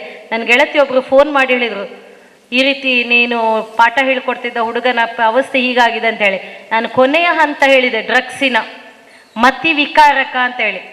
ಈ ಹುಡುಗ ಎಷ್ಟು ಅಡಿಕ್ಟೆಡ್ ಆಗಿದ್ದಾನೆ ಅಂತ ಹೇಳಿದರೆ, ಅಲ್ಲೇ ಒಂದು ಪಕ್ಕದಲ್ಲಿ ಸ್ಕೂಲ್ ಇದೆ ಖಾಸಗಿ. ಇವನು ಯಾವಾಗ ಅಡಿಕ್ಷನ್ಗೆ ಬಲಿಯಾದಂತ ಹೇಳಿದ ಕೂಡಲೇ ಮನೆಯಲ್ಲೆಲ್ಲ ಸ್ಟ್ರಿಕ್ಟ್ ಆಗಿ ಅವನನ್ನು ಮನೆಯಲ್ಲಿ ಇರಿಸಲಿಕ್ಕೆ ಶುರು ಮಾಡಿದರು. ಅವನ ಮೇಲೆ ಅವನಿಗೆ ಕಂಟ್ರೋಲ್ ಇರದೆ, ಮೈಯಲ್ಲಿ ಬಟ್ಟೆ ಇರದೆ, ಕೇವಲ ನಿಕ್ಕರ್ ಹಾಕ್ಕೊಂಡು ದಾರಿಯಲ್ಲಿ ಓಡಾಡಲಿಕ್ಕೆ ಶುರು ಮಾಡಿದ. ಶಾಲೆಗೆ ಹೋಗುವಂಥ ಮಕ್ಕಳಿಗೆ, ಪುಟ್ಟ ಹುಡುಗ ಅವನು, ಆ ಸಂದರ್ಭದಲ್ಲಿ ಒಂದು 15-16 ವರ್ಷ ಆಗಿರ್ಬೋದು ಅವನಿಗೆ ಅಷ್ಟೇ. ಕಲ್ ಬಿಸಾಡುವಂಥದ್ದು, ಬೇರೆ ಬೇರೆ, ಅವನ ಕಂಟ್ರೋಲಲ್ಲಿ ಇಲ್ಲ, ಬಿಟ್ಟರೆ ಓಡುವಂಥದ್ದು. ಕೊನೆಗೆ ಅವನನ್ನು ಆ್ಯಂಬುಲೆನ್ಸಲ್ಲಿ ಹಾಕ್ಕೊಂಡು ಮಂಗಳೂರಿನ ಒಂದು ಖಾಸಗಿ ಆಸ್ಪತ್ರೆಗೆ ಅಡ್ಮಿಟನ್ನು ಮಾಡ್ತಾರೆ. ಅಲ್ಲಿ ಕೂಡ ಅವನಿಗೆ ಫಸ್ಟ್ ಟ್ರೀಟನ್ನು ಕೊಟ್ಟು ಅವನಿಗೆ ಶಾಕ್ ಟ್ರೀಟ್ಮೆಂಟನ್ನು ಕೊಟ್ಟರು. ಆ ಫಸ್ಟ್ ಶಾಕ್ ಟ್ರೀಟ್ಮೆಂಟಲ್ಲಿ ಅವನು ಇಮಿಡಿಯೇಟ್ ಆಗಿ ಮತ್ತೆ ಬಹುಶಃ ನಾನು ಬರುವಾಗ ಅವನು ಡಿಸ್ಚಾರ್ಜ್ ಆಗಿ ಬಂದಿರುವಂಥ ಸಮಯ, ಆ ಹುಡುಗ ಡಿಸ್ಚಾರ್ಜ್ ಆಗಿ ಬಂದಿರುವಂಥ ಸಮಯದಲ್ಲಿ ನಾನು ಅವನನ್ನು ಗಮನಿಸಿರುವಂಥದ್ದು, ಅವನ ಹಣೆಯ ಭಾಗ ಈಗಲೂ ಕೂಡ ಇದೆ ಆ ಪ್ಯಾಚಸ್. ಫಸ್ಟ್ ಅವನಿಗೆ ಕೊಟ್ಟಿರುವಂಥ ಶಾಕ್ ಟ್ರೀಟ್ಮೆಂಟಲ್ಲೇ ಕಂಪ್ಲೀಟ್ ಚರ್ಮ ಎದ್ದೋಗಿದೆ. What's the meaning of shock treatment? Sometimes you will get at your home and in school. It's a method is change, I think so ಅಲ್ವಾ? ನಿಮಗೆ ಕೆಲವೊಮ್ಮೆ ಶಾಕ್ ಟ್ರೀಟ್ಮೆಂಟ್ ಆಗುತ್ತೆ. ಯಾವಾಗ? ಎಕ್ಸಾಮ್ ಬರೋವಾಗ ಅಲ್ಲ, ಪ್ರೋಗ್ರೆಸ್ ಕಾರ್ಡ್ ಬಗ್ಗೆ ಚಿಂತೆ ಮಾಡುವಾಗ ನಿಮಗೆ ಯಾರು ಶಾಕ್ ಕೊಡಬೇಕಾಗಿಲ್ಲ, ನಿಮ್ಮಷ್ಟಕ್ಕೆ ನೀವು ಶಾಕಿಂಗ್ ಆಗೋಗ್ತೀರಾ. ಪೇಪರ್ಸ್ ಅಂತೂ ಕ್ಲಾಸಲ್ಲಿ ಬಂದರೆ ವಿ ಹ್ಯಾವ್ ಟು ಸಿ. ಯಾಕಂದರೆ ನಾವು ಸ್ಟೂಡೆಂಟ್ ಆಗುವಾಗ ನಮಗೆಲ್ಲ ಬೆವರಿಳಿತಾ ಇತ್ತು, ಎಷ್ಟು ಮಾರ್ಕ್ಸ್ ಬಂದಿದೆ, ನನಗಿಂತ ಅವಳಿಗೆ ಜಾಸ್ತಿ ಇದೆಯಾ ಅಂತೇಳಿ. We are the competitors in studies only. So ಏನೇ ಇರಲಿ ಮಕ್ಕಳೇ, ಆ ಹುಡುಗ ಆ ಶಾಕ್ ಟ್ರೀಟ್ಮೆಂಟಿಂದ ಹೊರಗಡೆ ಬರಬೇಕಿದ್ರೆ ಅವನಿಗೆ ಫಸ್ಟ್ ಶಾಕ್ ಟ್ರೀಟ್ಮೆಂಟಲ್ಲೇ ರಿಯಲೈಸ್ ಆಯಿತು ಐ ಆಮ್ ಡೂಯಿಂಗ್ ರಾಂಗ್. ತದನಂತರ ಅವನಿಗೆ ಬೇರೆ ಬೇರೆ ಮೆಥಡಾಲಜಿಯ ಮೂಲಕ ಕೌನ್ಸಿಲಿಂಗ್ ಆಯಿತು, ಬೇರೆ ಬೇರೆ ಪೂಜೆ ಪುನಸ್ಕಾರ ಆಯಿತು. ಆದರೆ ಇವತ್ತು ಕೂಡ ಒಂದು ಟೀನೇಜಲ್ಲಿ ಮಾಡಿದ ತಪ್ಪಿನಿಂದ ಅವನಿಗೆ ಸ್ಟಡಿ ಕಂಟಿನ್ಯೂ, ಅವನಿಗೆ ಒಳ್ಳೆ ಗೋಲ್ ಇತ್ತು, ನಾನು ಚೆನ್ನಾಗಿ ಕಲಿಬೇಕು, ನಾನು ನನ್ನ ಲೈಫನ್ನು ತುಂಬ ಸೆಟಲ್ ಮಾಡ್ಕೊಳ್ಬೇಕು ಅಂತ ಹೇಳಿ. ಆದರೆ ಇವತ್ತು ಕೂಡ ಅವನ ಸ್ಟಡೀಸ್ 9th ಸ್ಟಾಪ್ ಆಯಿತು. ಅವನ ಸಂಬಂಧಿಕರೆಲ್ಲ ಹೊರದೇಶದಲ್ಲಿ ಕೆಲಸ ಮಾಡ್ತಾ ಇದ್ದಾರೆ. ಅವನಿಗೆ ಯಾವುದಾದ್ರೂ ಒಂದು ಉದ್ಯೋಗಕ್ಕೆ ಇವತ್ತು ಕೂಡ SSLC ಕಂಪ್ಲೀಟ್ ಆಗಲಿಲ್ಲ. ನಿಮ್ಗೆಲ್ಲರಿಗೂ ಕೂಡ ಗೊತ್ತಿದೆ, ಬೇಸಿಕ್ ಎಜುಕೇಷನ್ ಬೇಕೇ ನಮಗೆ. ಇವತ್ತು ಕೂಲಿ ನಾಲಿ ಮಾಡಿಕೊಂಡು ತನ್ನ ತಂದೆಯ ಜೊತೆ ಕೆಲಸ ಮಾಡ್ತಾ ಇದ್ದಾನೆ. ಆದರೆ ಮತ್ತೆ ಮತ್ತೆ ಅಡಿಕ್ಷನ್ಗಳು ಅವನನ್ನು ಬಲವಾಗಿ ಸೆಳೀತಾ ಇದೆ. ಇವನು ಅದರಿಂದ ಬಚಾವಾಗಬೇಕಿದ್ರೆ ತುಂಬ ಲೈಫನ್ನು ಸ್ಯಾಕ್ರಿಫೈಸ್ ಮಾಡಿಕೊಂಡ. ನಾನು ಯಾಕೆ ಹೇಳಿದ್ದೇನೆ ಅಂತ ಹೇಳಿದರೆ, ವಿದ್ಯಾರ್ಥಿ ದೆಸೆಯಲ್ಲಿ ಇಂಥ ಚಟಗಳಿಗೆ ಬಹುಶಃ ಬಲಿಯಾದರೆ ಮಕ್ಕಳೇ ಹೊರಗಡೆ ಬರಲಿಕ್ಕೆ ತುಂಬ ಕಷ್ಟ ಇದೆ. ಇನ್ನು ಸ್ಪೆಷಲಿ ಹೆಣ್ಮಕ್ಳ ಬಗ್ಗೆ ನಾವು ಹೇಳಬೇಕಿದ್ರೆ ನಮಗೆ ಅನ್ನಿಸ್ಬೋದು ಇದೆಲ್ಲ ಇನ್ಸಿಡೆಂಟ್ಗಳು ಗಂಡು ಮಕ್ಕಳಿಗೆಯಾ, ಹೆಣ್ಮಕ್ಳ ಮೇಲೆ ಏನೂ ಆಗೋದಿಲ್ವಾ ಅಂತೇಳಿ. ನೀವು ನೋಡಿರ್ಬೋದು ಇತ್ತೀಚೆಗೆ, ಬಹುಶಃ ಮತ್ತೆ ಅದನ್ನು ಹೆಸರನ್ನು ಹೇಳಲಿಕ್ಕೆ ಇಷ್ಟಪಡೋದಿಲ್ಲ, ಮಂಗಳೂರಿನ ಖಾಸಗಿ ಶಾಲೆಯಲ್ಲಿ ಕಲಿತಾ ಇರುವಂತಹ ಒಂದು ಕಾಲೇಜು ವಿದ್ಯಾರ್ಥಿನಿಯ ಮೇಲೆ ಆಗಿರುವಂತಹ ಒಂದು ಅನಾಹುತ. ತನ್ನ ಫ್ರೆಂಡ್ಸ್ಗಳ ಜೊತೆ ಊರು ಬಿಟ್ಟು ನಮ್ಮ ಪಕ್ಕದ ಒಂದು ಊರಿಗೆ ಪಿಕ್ನಿಕ್ಕಿಗೆ ಹೋಗಿಬಿಟ್ಟು ಅಲ್ಲಿ ಅವಳ ಮೇಲೆ ಆಗಿರುವಂಥ ಅಟ್ಯಾಕ್. ಫ್ರೆಂಡ್ ಸರ್ಕಲ್ ಅಂತ ಹೇಳಿದರೆ ಎಲ್ಲರೂ ಚೆನ್ನಾಗಿರ್ತಾರೆ ಅಥವಾ ಎಲ್ಲರೂ ಕೆಟ್ಟೋರು ಅಂತ ನಾನಿಲ್ಲಿ ಹೇಳೋದಿಲ್ಲ. ಆದರೆ ಡ್ರಗ್ಸಿಂದ ಆಗಿರುವಂತಹ ಅವಳಿಗೆ ಇಂಜೆಕ್ಟ್ ಮಾಡಿಬಿಟ್ಟು ಸತತವಾಗಿ 2-3 ಡೇಸ್ ಅವಳನ್ನು ಲೈಂಗಿಕವಾಗಿ ಅವಳನ್ನು ಸೆಕ್ಷುವಲ್ ಅಬ್ಯೂಸ್ ಮಾಡಿಬಿಟ್ಟು ಕೊನೆಗೆ ಅವಳು ಮಂಗಳೂರಿನ ಖಾಸಗಿ ಆಸ್ಪತ್ರೆಯಲ್ಲಿ, ನಾನು ನನ್ನ ಮ್ಯಾಮ್ ಹೋಗಿದ್ದೆ ಅವಳನ್ನು ನೋಡಲಿಕ್ಕೆ. ಅವಳ ಪರಿಸ್ಥಿತಿ ಹೇಗಿತ್ತು ಅಂತ ಹೇಳಿದರೆ, ಅವಳಿಗೆ ತನ್ನ ಮೇಲೆ ಏನು ಅಟ್ಯಾಕ್ ಆಗಿದೆ ಅದನ್ನು ಯಾರು ಮಾಡಿದ್ದಾರೆ ಅಂತೇಳಿ ಎಕ್ಸ್ಪ್ಲೇನ್ ಮಾಡುವಂತಹ ಮಾನಸಿಕ ಪರಿಸ್ಥಿತಿಯಲ್ಲಿ ಆ ಹೆಣ್ಣು ಮಗು ಇಲ್ಲ. ಅದೇ ರೀತಿ ಇತ್ತೀಚೆಗೆ ಮತ್ತೊಂದು ಬೇರೆ ಊರಿಂದ ಇಲ್ಲಿ ಕಲೀಲಿಕ್ಕೆ ಬಂದಿರುವಂಥ ಹುಡುಗಿ ಆಟೋ ಹತ್ತಿ ಹೋಗಬೇಕಿದ್ರೆ ಅವಳನ್ನು ಕೂಡ ನಿರಂತರವಾಗಿ ಈ ರೀತಿಯ ಕ್ರೈಮ್ಗಳು ನಮ್ಮ ಸುತ್ತಮುತ್ತ ಆಗ್ತಾ ಇದೆ. ಒಬ್ಬ ನಾರ್ಮಲ್ ಪರ್ಸನ್ನಿಂದಲ್ಲ, ಇಂಥ ಡ್ರಗ್ ಅಡಿಕ್ಷನ್ಗೆ ಬಲಿಯಾದಂಥವರಿಂದ. ಇವತ್ತು ನೋಡಿರ್ಬೋದು, ಇವತ್ತು ನಮ್ಮ ಭಾರತದ ಸಮೀಕ್ಷೆಯನ್ನು ತಗೊಂಡ್ರೆ ಸುಮಾರು 10 ದಶಲಕ್ಷ ಮಿಲಿಯ ನಮ್ಮ ಭಾರತೀಯರಲ್ಲಿ ಆಲ್ಕೋಹಾಲಿಕ್ ಆಗಿರ್ತಾರಂತೆ. ಅದರಲ್ಲಿ ಡ್ರಗ್ ಅಡಿಕ್ಟ್ಸ್ಗಳು ಅದಕ್ಕಿಂತಲೂ ಹೆಚ್ಚು. ಯಾಕಂತೇಳಿದರೆ ಇದು ಒಂದು ರೀತಿಯ ಸ್ಲೋ ಪಾಯ್ಸನ್. ಅದು ವಿದ್ಯಾರ್ಥಿ ದಿಸೆಯಲ್ಲಿ ನಾವು ಇದರ ಅಡಿಕ್ಷನ್ಗೆ ಬಲಿಯಾದರೆ ಮಕ್ಕಳೇ ಕೇವಲ ದೈಹಿಕವಾಗಿ ಅಲ್ಲ, ಮಾನಸಿಕವಾಗಿ, ಸಾಮಾಜಿಕವಾಗಿ, ಕೌಟುಂಬಿಕವಾಗಿ ನಮ್ಮ ಜೀವನವನ್ನೇ ಕಳೆಯುವಂಥದ್ದು. ಈಗಲೂ ಕೂಡ ಹುಡುಗ ರಿಮ್ಯಾಂಡ್ ಹೋಮಲ್ಲಿದ್ದಾನೆ. ಬಹುಶಃ ಅಡಲ್ಟ್ ಆಗಿ ಅವನನ್ನು ಮತ್ತೆ ರಿಲೀವ್ ಮಾಡಿದ್ರು ಗೊತ್ತಿಲ್ಲ. ಕೆಲವೊಂದು ಸಲ ನಾವು ಡ್ರಗ್ಸ್ ತಗೊಳ್ಬೇಕಾಗಿಲ್ಲ, ಡ್ರಗ್ಸ್ ಟ್ರಾಫಿಕಿಂಗಿಗೆ, ಮಾರಾಟ ಮತ್ತು ಸಾಗಾಟ ಅಂತ ಹೇಳ್ತೇವೆ, ಈ ಹದಿಹರೆಯದ ಮಕ್ಕಳನ್ನು ಸ್ಪೆಷಲ್ ಆಗಿ ಡ್ರಗ್ಸ್ ಟ್ರಾಫಿಕಿಂಗಿಗೆ ಬಹುಶಃ ಬಳಸುವಂತಹ ಬೇಕಾದಷ್ಟು ನಮ್ಮ ಸುತ್ತಮುತ್ತ ಯಾರು ಹೊರಗಿನವರಾಗಿರೋದಿಲ್ಲ. ನಮಗೆ ಸಿಕ್ಕಿರುವಂಥ, ನನ್ನ ಅನುಭವದಲ್ಲಿ ಸಿಕ್ಕಿರುವಂಥ ಮತ್ತೊಂದು ಇನ್ಸಿಡೆಂಟ್, ಒಬ್ಬ 8ನೇ ಕ್ಲಾಸಿನ ಹುಡುಗ ಪ್ರತಿದಿನ ಶಾಲೆಗೆ ಹೋಗ್ಬೇಕಿದ್ರೆ ಅವನ ಪರಿಚಯದವರೇ 2 ಹುಡುಗರು ಇವನ ಹತ್ರ ಒಂದು ಪಾರ್ಸೆಲನ್ನು ಕೊಡ್ತಾ ಇದ್ರು. ಇವನಿಗೆ ಬರೀ ಈ ಪಾರ್ಸೆಲನ್ನು ಆ ಒಂದು ಗೂಡಂಗಡಿಗೆ ಮುಟ್ಟಿಸಿದ್ರೆ ಅವನಿಗೆ ಬೆಳಗ್ಗೆ ಹೋಗುವಾಗ 50-100 ಕೈಯಲ್ಲಿ ಕೊಡುವಂಥದ್ದು. ಬಹಳ ಖುಷಿ ಹುಡುಗನಿಗೆ. ನಿಮಗೂ ಅಷ್ಟೇ ಅಲ್ವಾ? ಯಾರಾದ್ರೂ 10 ರೂಪಾಯಿ ಕೊಡೋಲ್ಲ 50 ರೂಪಾಯಿ ಕೊಟ್ಟರೆ ಏನಾಗುತ್ತೆ ಮಕ್ಕಳೇ? ತುಂಬ ಖುಷಿ ಆಗುತ್ತೆ. ಸೊ ಈ ಹುಡುಗ ಏನು ಮಾಡಿದ ಅಂತ ಹೇಳಿದರೆ ಕೊಡ್ತಾ ಇದ್ದ. ಆದರೆ ಇದನ್ನು ಗಮನಿಸುವಂಥದ್ದು, ಕೆಲವೊಮ್ಮೆ ನಮ್ಮಲ್ಲಿ ನಮ್ಮ ತಾಯಿ ಅಥವಾ ನಮ್ಮ ಮನೆಯಲ್ಲಿ ಪೇರೆಂಟ್ಸ್ ಹೇಳ್ತಾರೆ, ಬೆಕ್ಕು ಕಣ್ಣು ಮುಚ್ಚಿ ಹಾಲು ಕುಡಿದ್ರೆ ಗೊತ್ತಾಗೋದಿಲ್ಲ ಅಂತ ಅನಿಸ್ತದೆ ಅಂತೇಳಿ. ಆದರೆ ಈಗಿನ ಬೆಕ್ಕೆಲ್ಲ ಹುಷಾರಿದೆ, ಕಣ್ಣು ಬಿಟ್ಕೊಂಡೆ ಹಾಲು ಕುಡಿಯುತ್ತೆ. ಎಲ್ಲ ಜನ್ರೇಷನ್ ಚೇಂಜ್ ಆಗ್ತಾ ಇದೆ. ಯಾಕಂತೇಳಿದರೆ ನಾವು ತಪ್ಪು ಮಾಡ್ತಾ ಇದ್ದೇವೆ, ನಮ್ಮನ್ನು ಗಮನಿಸೋರು ಯಾರೂ ಇಲ್ಲ ಅಂತ ಅನಿಸ್ಕೊಳ್ಬೇಡಿ. ಆದರೆ ಇದನ್ನು ಗಮನಿಸ್ತಾ ಇರುವಂಥವ್ರು, ನಿಮಗೆ ಗೊತ್ತಿದೆ, ನೀವು ಹೊರಗಡೆ ಹೋಗುವಾಗ ನೀವು ನೆನೆಸ್ಬೋದು, ನಾನು ಶಾಲೆಗೆ ಬಂದ ಮೇಲೆ ನಾನು ಏನು ಮಾಡಿದರೂ ಗೊತ್ತಾಗೋದಿಲ್ಲ, ನನ್ನ ಅಪ್ಪ ಅಮ್ಮನಿಗೆ ನಾನು ಸಂಜೆ ಹೋದರೆ ಮಾತ್ರ ಗೊತ್ತಾ. ಅದು ಸುಳ್ಳು. ನಿಮ್ಮ ಮೇಲೆ ಒಂದು ನೇರ ದೃಷ್ಟಿ ಇರುತ್ತೆ, ವಕ್ರ ದೃಷ್ಟಿನೂ ಇರುತ್ತೆ. ಯಾಕಂದರೆ ನಾನು ಒಂದು ಪೇರೆಂಟ್ ಆಗಿ ಗೊತ್ತು. ನನ್ನ ಮಗ ಹೇಳ್ತೆ, ನಾನು ಎಲ್ಲಿ ಹೋದರೂ ನಿನಗೆ ಹೇಗೆ ಗೊತ್ತಾಗುತ್ತೆ ಅಮ್ಮ ಅಂತೇಳಿ ಚಿಕ್ಕದಿರುವಾಗ. ಯಾಕಂತ ಹೇಳಿದರೆ ಗೊತ್ತಾಗುವಂಥದ್ದು. ಸೊ ಇಲ್ಲಿ ಕೂಡ ಹಾಗೆ ಆ ಹುಡುಗ ಇದನ್ನ ಕೊಡ್ತಾ ಇದ್ದ, ಪಾಪ ಮಗುವಿಗೆ ಗೊತ್ತಿಲ್ಲ ತನ್ನಲ್ಲಿ ಏನು ಪ್ಯಾಕೆಟನ್ನು ಕೊಡ್ತಾ ಇದ್ದಾರೆ ಅಂತೇಳಿ. ಆದರೆ ಕೊಟ್ಟು ಒಂದು ದಿವಸ ಈ ಹುಡುಗನನ್ನ ರೆಡ್ ಹ್ಯಾಂಡ್ ಆಗಿ ಸ್ಕ್ವಾಡ್ನವ್ರು ಹಿಡಿದ್ರು. ನೋಡುವಾಗ ಗಾಂಜಾ ಸಪ್ಲೈ ಮಾಡ್ತಾ ಇದ್ದ, ಎಷ್ಟು ಸಾವಿರ ರೂಪಾಯಿದು. ಆದರೆ ಹುಡುಗನಿಗೆ ಯಾರು ಕೊಟ್ಟಿದ್ದಾರೆ ಇಮಿಡಿಯೇಟ್ ಅವರಿಗೆ ಮೆಸೇಜ್ ಪಾಸ್ ಆಗುತ್ತೆ, ಅವ್ರು ಇನ್ನೂ ಕೂಡ ಊರಿಗೆ ಬಂದಿಲ್ಲ. ಅವನನ್ನ ರಿಮ್ಯಾಂಡ್ ಹೋಮಲ್ಲಿ ಹಾಕ್ತಾರೆ. ಆದರೆ ಅವನ ತಂದೆ ತಾಯಿ ಅವನ ಬಿಡುಗಡೆಗೋಸ್ಕರ, ಯಾಕಂತ ಹೇಳಿದ್ರೆ ಸರಿಯಾದ ಸಾಕ್ಷ್ಯಾಧಾರಗಳಿಲ್ಲ. ಈ ಹುಡುಗ ನಿರಂತರವಾಗಿ, ಯಾಕಂತ ಹೇಳಿದ್ರೆ ನಿಮಗೆ ದಯವಿಟ್ಟು ಮಕ್ಕಳೇ, ಯಾರಾದರೂ ಅಪರಿಚಿತರು ನಿಮ್ಮ ಸ್ನೇಹ ಸಲುಗೆಯನ್ನು ಮಾಡಿಕೊಳ್ಳುವಂಥದ್ದು, ನಿಮ್ಮಲ್ಲಿ ಕೆಲವೊಂದು ಬೇಡದ ವಿಚಾರಗಳಿಗೆ ನಿಮ್ಮನ್ನು ಅಪ್ರೋಚ್ ಮಾಡುವಂಥದ್ದು, ಅಟ್ರಾಕ್ಷನ್ ಮಾಡುವಂಥದ್ದು, ಇದರ ಬಗ್ಗೆ ಎಚ್ಚರಿಕೆಯನ್ನು ವಹಿಸಿ. ಅದೇ ರೀತಿ ನಮ್ಗೆ ಏನಾಗುತ್ತೆ ಅಂತ ಹೇಳಿದ್ರೆ, ಈ ಏಜಲ್ಲಿ ನಮ್ಮ ಪೇರೆಂಟ್ಸ್ಗಿಂತಲೂ ನಾವು ನಮ್ಮ ಒಂದು ಕಮ್ಯುನಿಕೇಷನಲ್ಲಿ ಹೇಳ್ತೇವೆ, sweet aunties and sweet uncles they are also the slow poisoners. ನಮಗೆ ಹೊರಗಡೆ ಇದ್ದವರು ಭಾಳ ಅಟ್ರಾಕ್ಷನ್ ಆಗುವಂಥದ್ದು, ನಿಮ್ಮ ಫ್ರೆಂಡ್ ಸರ್ಕಲ್ ಇರ್ಬೋದು, ಅಥವಾ ಯಾರೊಬ್ಬರು ಅಂಕಲ್ ಇರ್ಬೋದು, ಯಾವುದೊಬ್ಬರು ಆಂಟ್ ಇರ್ಬೋದು, ಅದು ಅಪರಿಚಿತರಾಗಿರ್ಬೋದು, ಪರಿಚಿತರಾಗಿರ್ಬೋದು. ಆದರೆ ಕೆಲವೊಂದು ಸಂದರ್ಭದಲ್ಲಿ ಇಂಥವರಿಂದಲೇ ನೀವು ಇಂಥ ವ್ಯಸನಗಳಿಗೆ ಬಲಿಯಾಗುವಂಥದ್ದು ಮತ್ತು ತಮ್ಮ ಜೀವನವನ್ನು ಕಳ್ಕೊಂಡಂಥ ಬಹಳಷ್ಟು ವಿದ್ಯಾರ್ಥಿಗಳ ಕತೆ ನನ್ನಲ್ಲಿದೆ. ಇದು ಖಂಡಿತವಾಗಿಯೂ ಕೇವಲ ಕತೆ ಅಲ್ಲ, ನನ್ನ ಅನುಭವದ ಮೂಲಕ ಇಂಥ ಮಕ್ಕಳ ಜೊತೆ ಕೆಲಸ ಮಾಡಿರುವಂಥದ್ದು. ಕೊನೆಗೆ ನೀವು ಸಾಮಾಜಿಕವಾಗಿ ಬಿಡಿ, ದೊಡ್ಡ ಕಲ್ಪನೆ ಬಿಡಿ, ದೈಹಿಕವಾಗಿ ಎಷ್ಟೊಂದು ಬಲಹೀನರಾಗ್ತೇವೆ ಅಂತ ಹೇಳಿದರೆ ನಿಮಗೆ ಗೊತ್ತಿರ್ಬೋದು. ಮೆದುಳಿನ ಮೇಲೆ ಈ ಡ್ರಗ್ಸ್ ತೆಗೆದ ಕೂಡಲೇ ನಮ್ಮ ಮೆದುಳಿನ ಮೇಲೆ ನೇರವಾಗಿ ಪರಿಣಾಮ. ನಮಗೆ ಗೊತ್ತಿದೆ, ನಮ್ಮ ಮೇಯ್ನ್ ಎಲ್ಲ ಕನೆಕ್ಷನ್ ಇರೋದಿಲ್ಲೇ. ನಮ್ಮ ಮನೆಯಲ್ಲಿ ಮೇಯ್ನ್ ಸ್ವಿಚ್ ಆಫ್ ಆದರೆ ಮತ್ತೆ ಕೆಲಸ ಮಾಡುತ್ತಾ ಯಾವುದಾದ್ರೂ? ಬರಲೇಬೇಕು. ಚಿಕ್ಕ ಎಲ್ಲ ಏನಾದರೂ ಕನೆಕ್ಷನ್ಸ್ ರಾಂಗ್ ಆದರೆ ನೀವು ಕೂಡ ಸ್ವಲ್ಪ ಮಾಡ್ತೀರಿ ಹುಷಾರಿದ್ರೆ ಅಲ್ವಾ? ಅವರನ್ನೇ ಕರಿಬೇಕಾಗಿಲ್ಲ ನಮಗೆ, ಎಲೆಕ್ಟ್ರಿಷಿಯನ್ಸ್ಗಳನ್ನೇ. ಆದರೆ ಮೇನ್ ಸ್ವಿಚ್ ಆಫ್ ಆದರೆ ಒಂದು ಮೆಸ್ಕಾಮ್ ಬರಬೇಕು, ಅಥವಾ ಅದಕ್ಕೆ ಸಂಬಂಧಪಟ್ಟಂಥ ಟೆಕ್ನಿಷಿಯನ್ಸೇ ಬಂದು ಅದನ್ನು ಸರಿ ಮಾಡಬೇಕು. ಸೊ ಈ ಡ್ರಗ್ಸ್ ಕೂಡ ಅನ್ನೋ ಒಂದು ವಿಷ ಪದಾರ್ಥ ನೇರವಾಗಿ ನಮ್ಮ ಮೆದುಳಿನ ಮೇಲೆ ಪರಿಣಾಮವನ್ನು ಬೀರುವಂಥದ್ದು, ಜೊತೆಗೆ ನಮ್ಮ ಬದುಕನ್ನೇ ಹಾಳು ಮಾಡುವಂಥದ್ದು. ನೀವೇನು ಗೋಲ್ ಇಟ್ಕೊಂಡು ಸುಂದರವಾದಂಥ ಬದುಕನ್ನು ಕಟ್ಟಲಿಕ್ಕೆ ಹೊರಟಿದ್ದೀರಾ, ಆ ಬದುಕಿನ ಮೇಲೆ ನೇರವಾದ ಪರಿಣಾಮವನ್ನು ಬೀರ್ಕೊಂಡು ನಿಮ್ಮ ಬಾಳನ್ನೇ ಹಾಳು ಮಾಡ್ತದೆ. ದಯವಿಟ್ಟು ಇಂಥ ಯಾವುದೇ ಒಂದು ಸನ್ನಿವೇಶಗಳು ಬಂದಾಗ ನಿಮಗೆ ಪರಿಚಯ ಇರ್ಬೋದು, ಅಪರಿಚಿತರಿರ್ಬೋದು.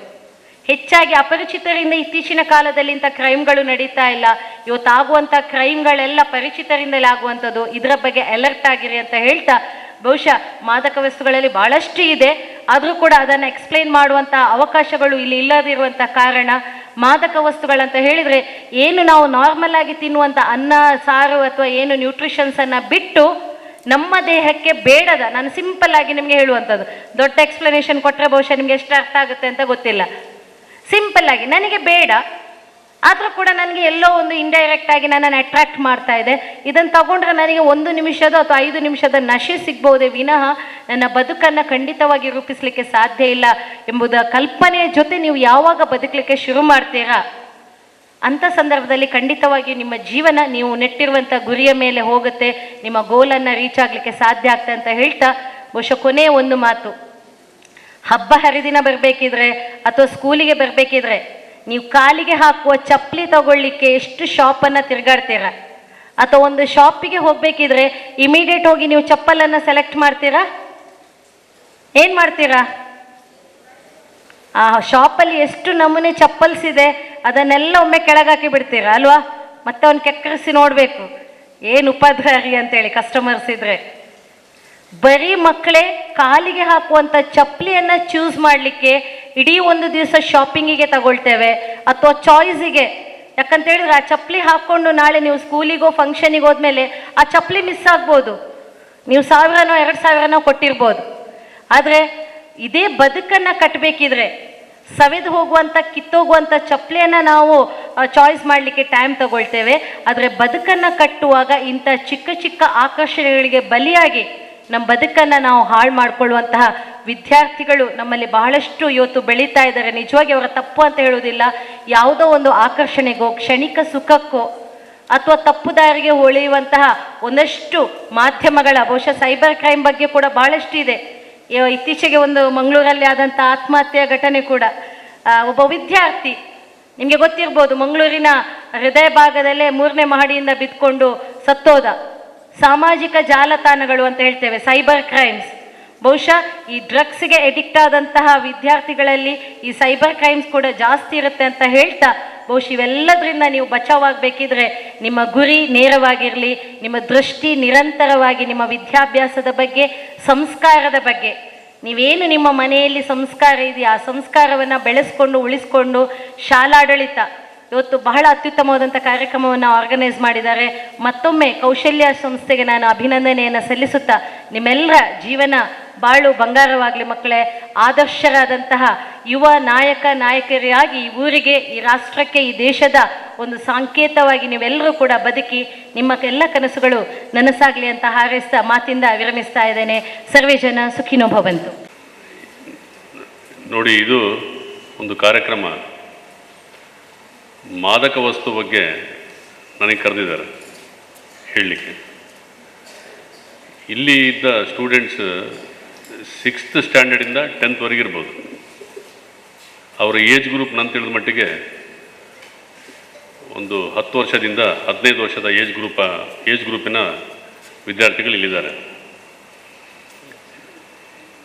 ನಾವು ಜನರಲ್ ಆಗಿ ಈ ಸಬ್ಜೆಕ್ಟ್, ಮಾದಕ ವಸ್ತು ಸಬ್ಜೆಕ್ಟ್ ಏನಿದೆ, ಹೈಯರ್ ಎಜುಕೇಷನ್ ಲೆವೆಲಿಗೆ ನಾವು ಇದನ್ನು ಜಾಸ್ತಿ ಒತ್ತು ಕೊಟ್ಟು ಹೇಳೋದು.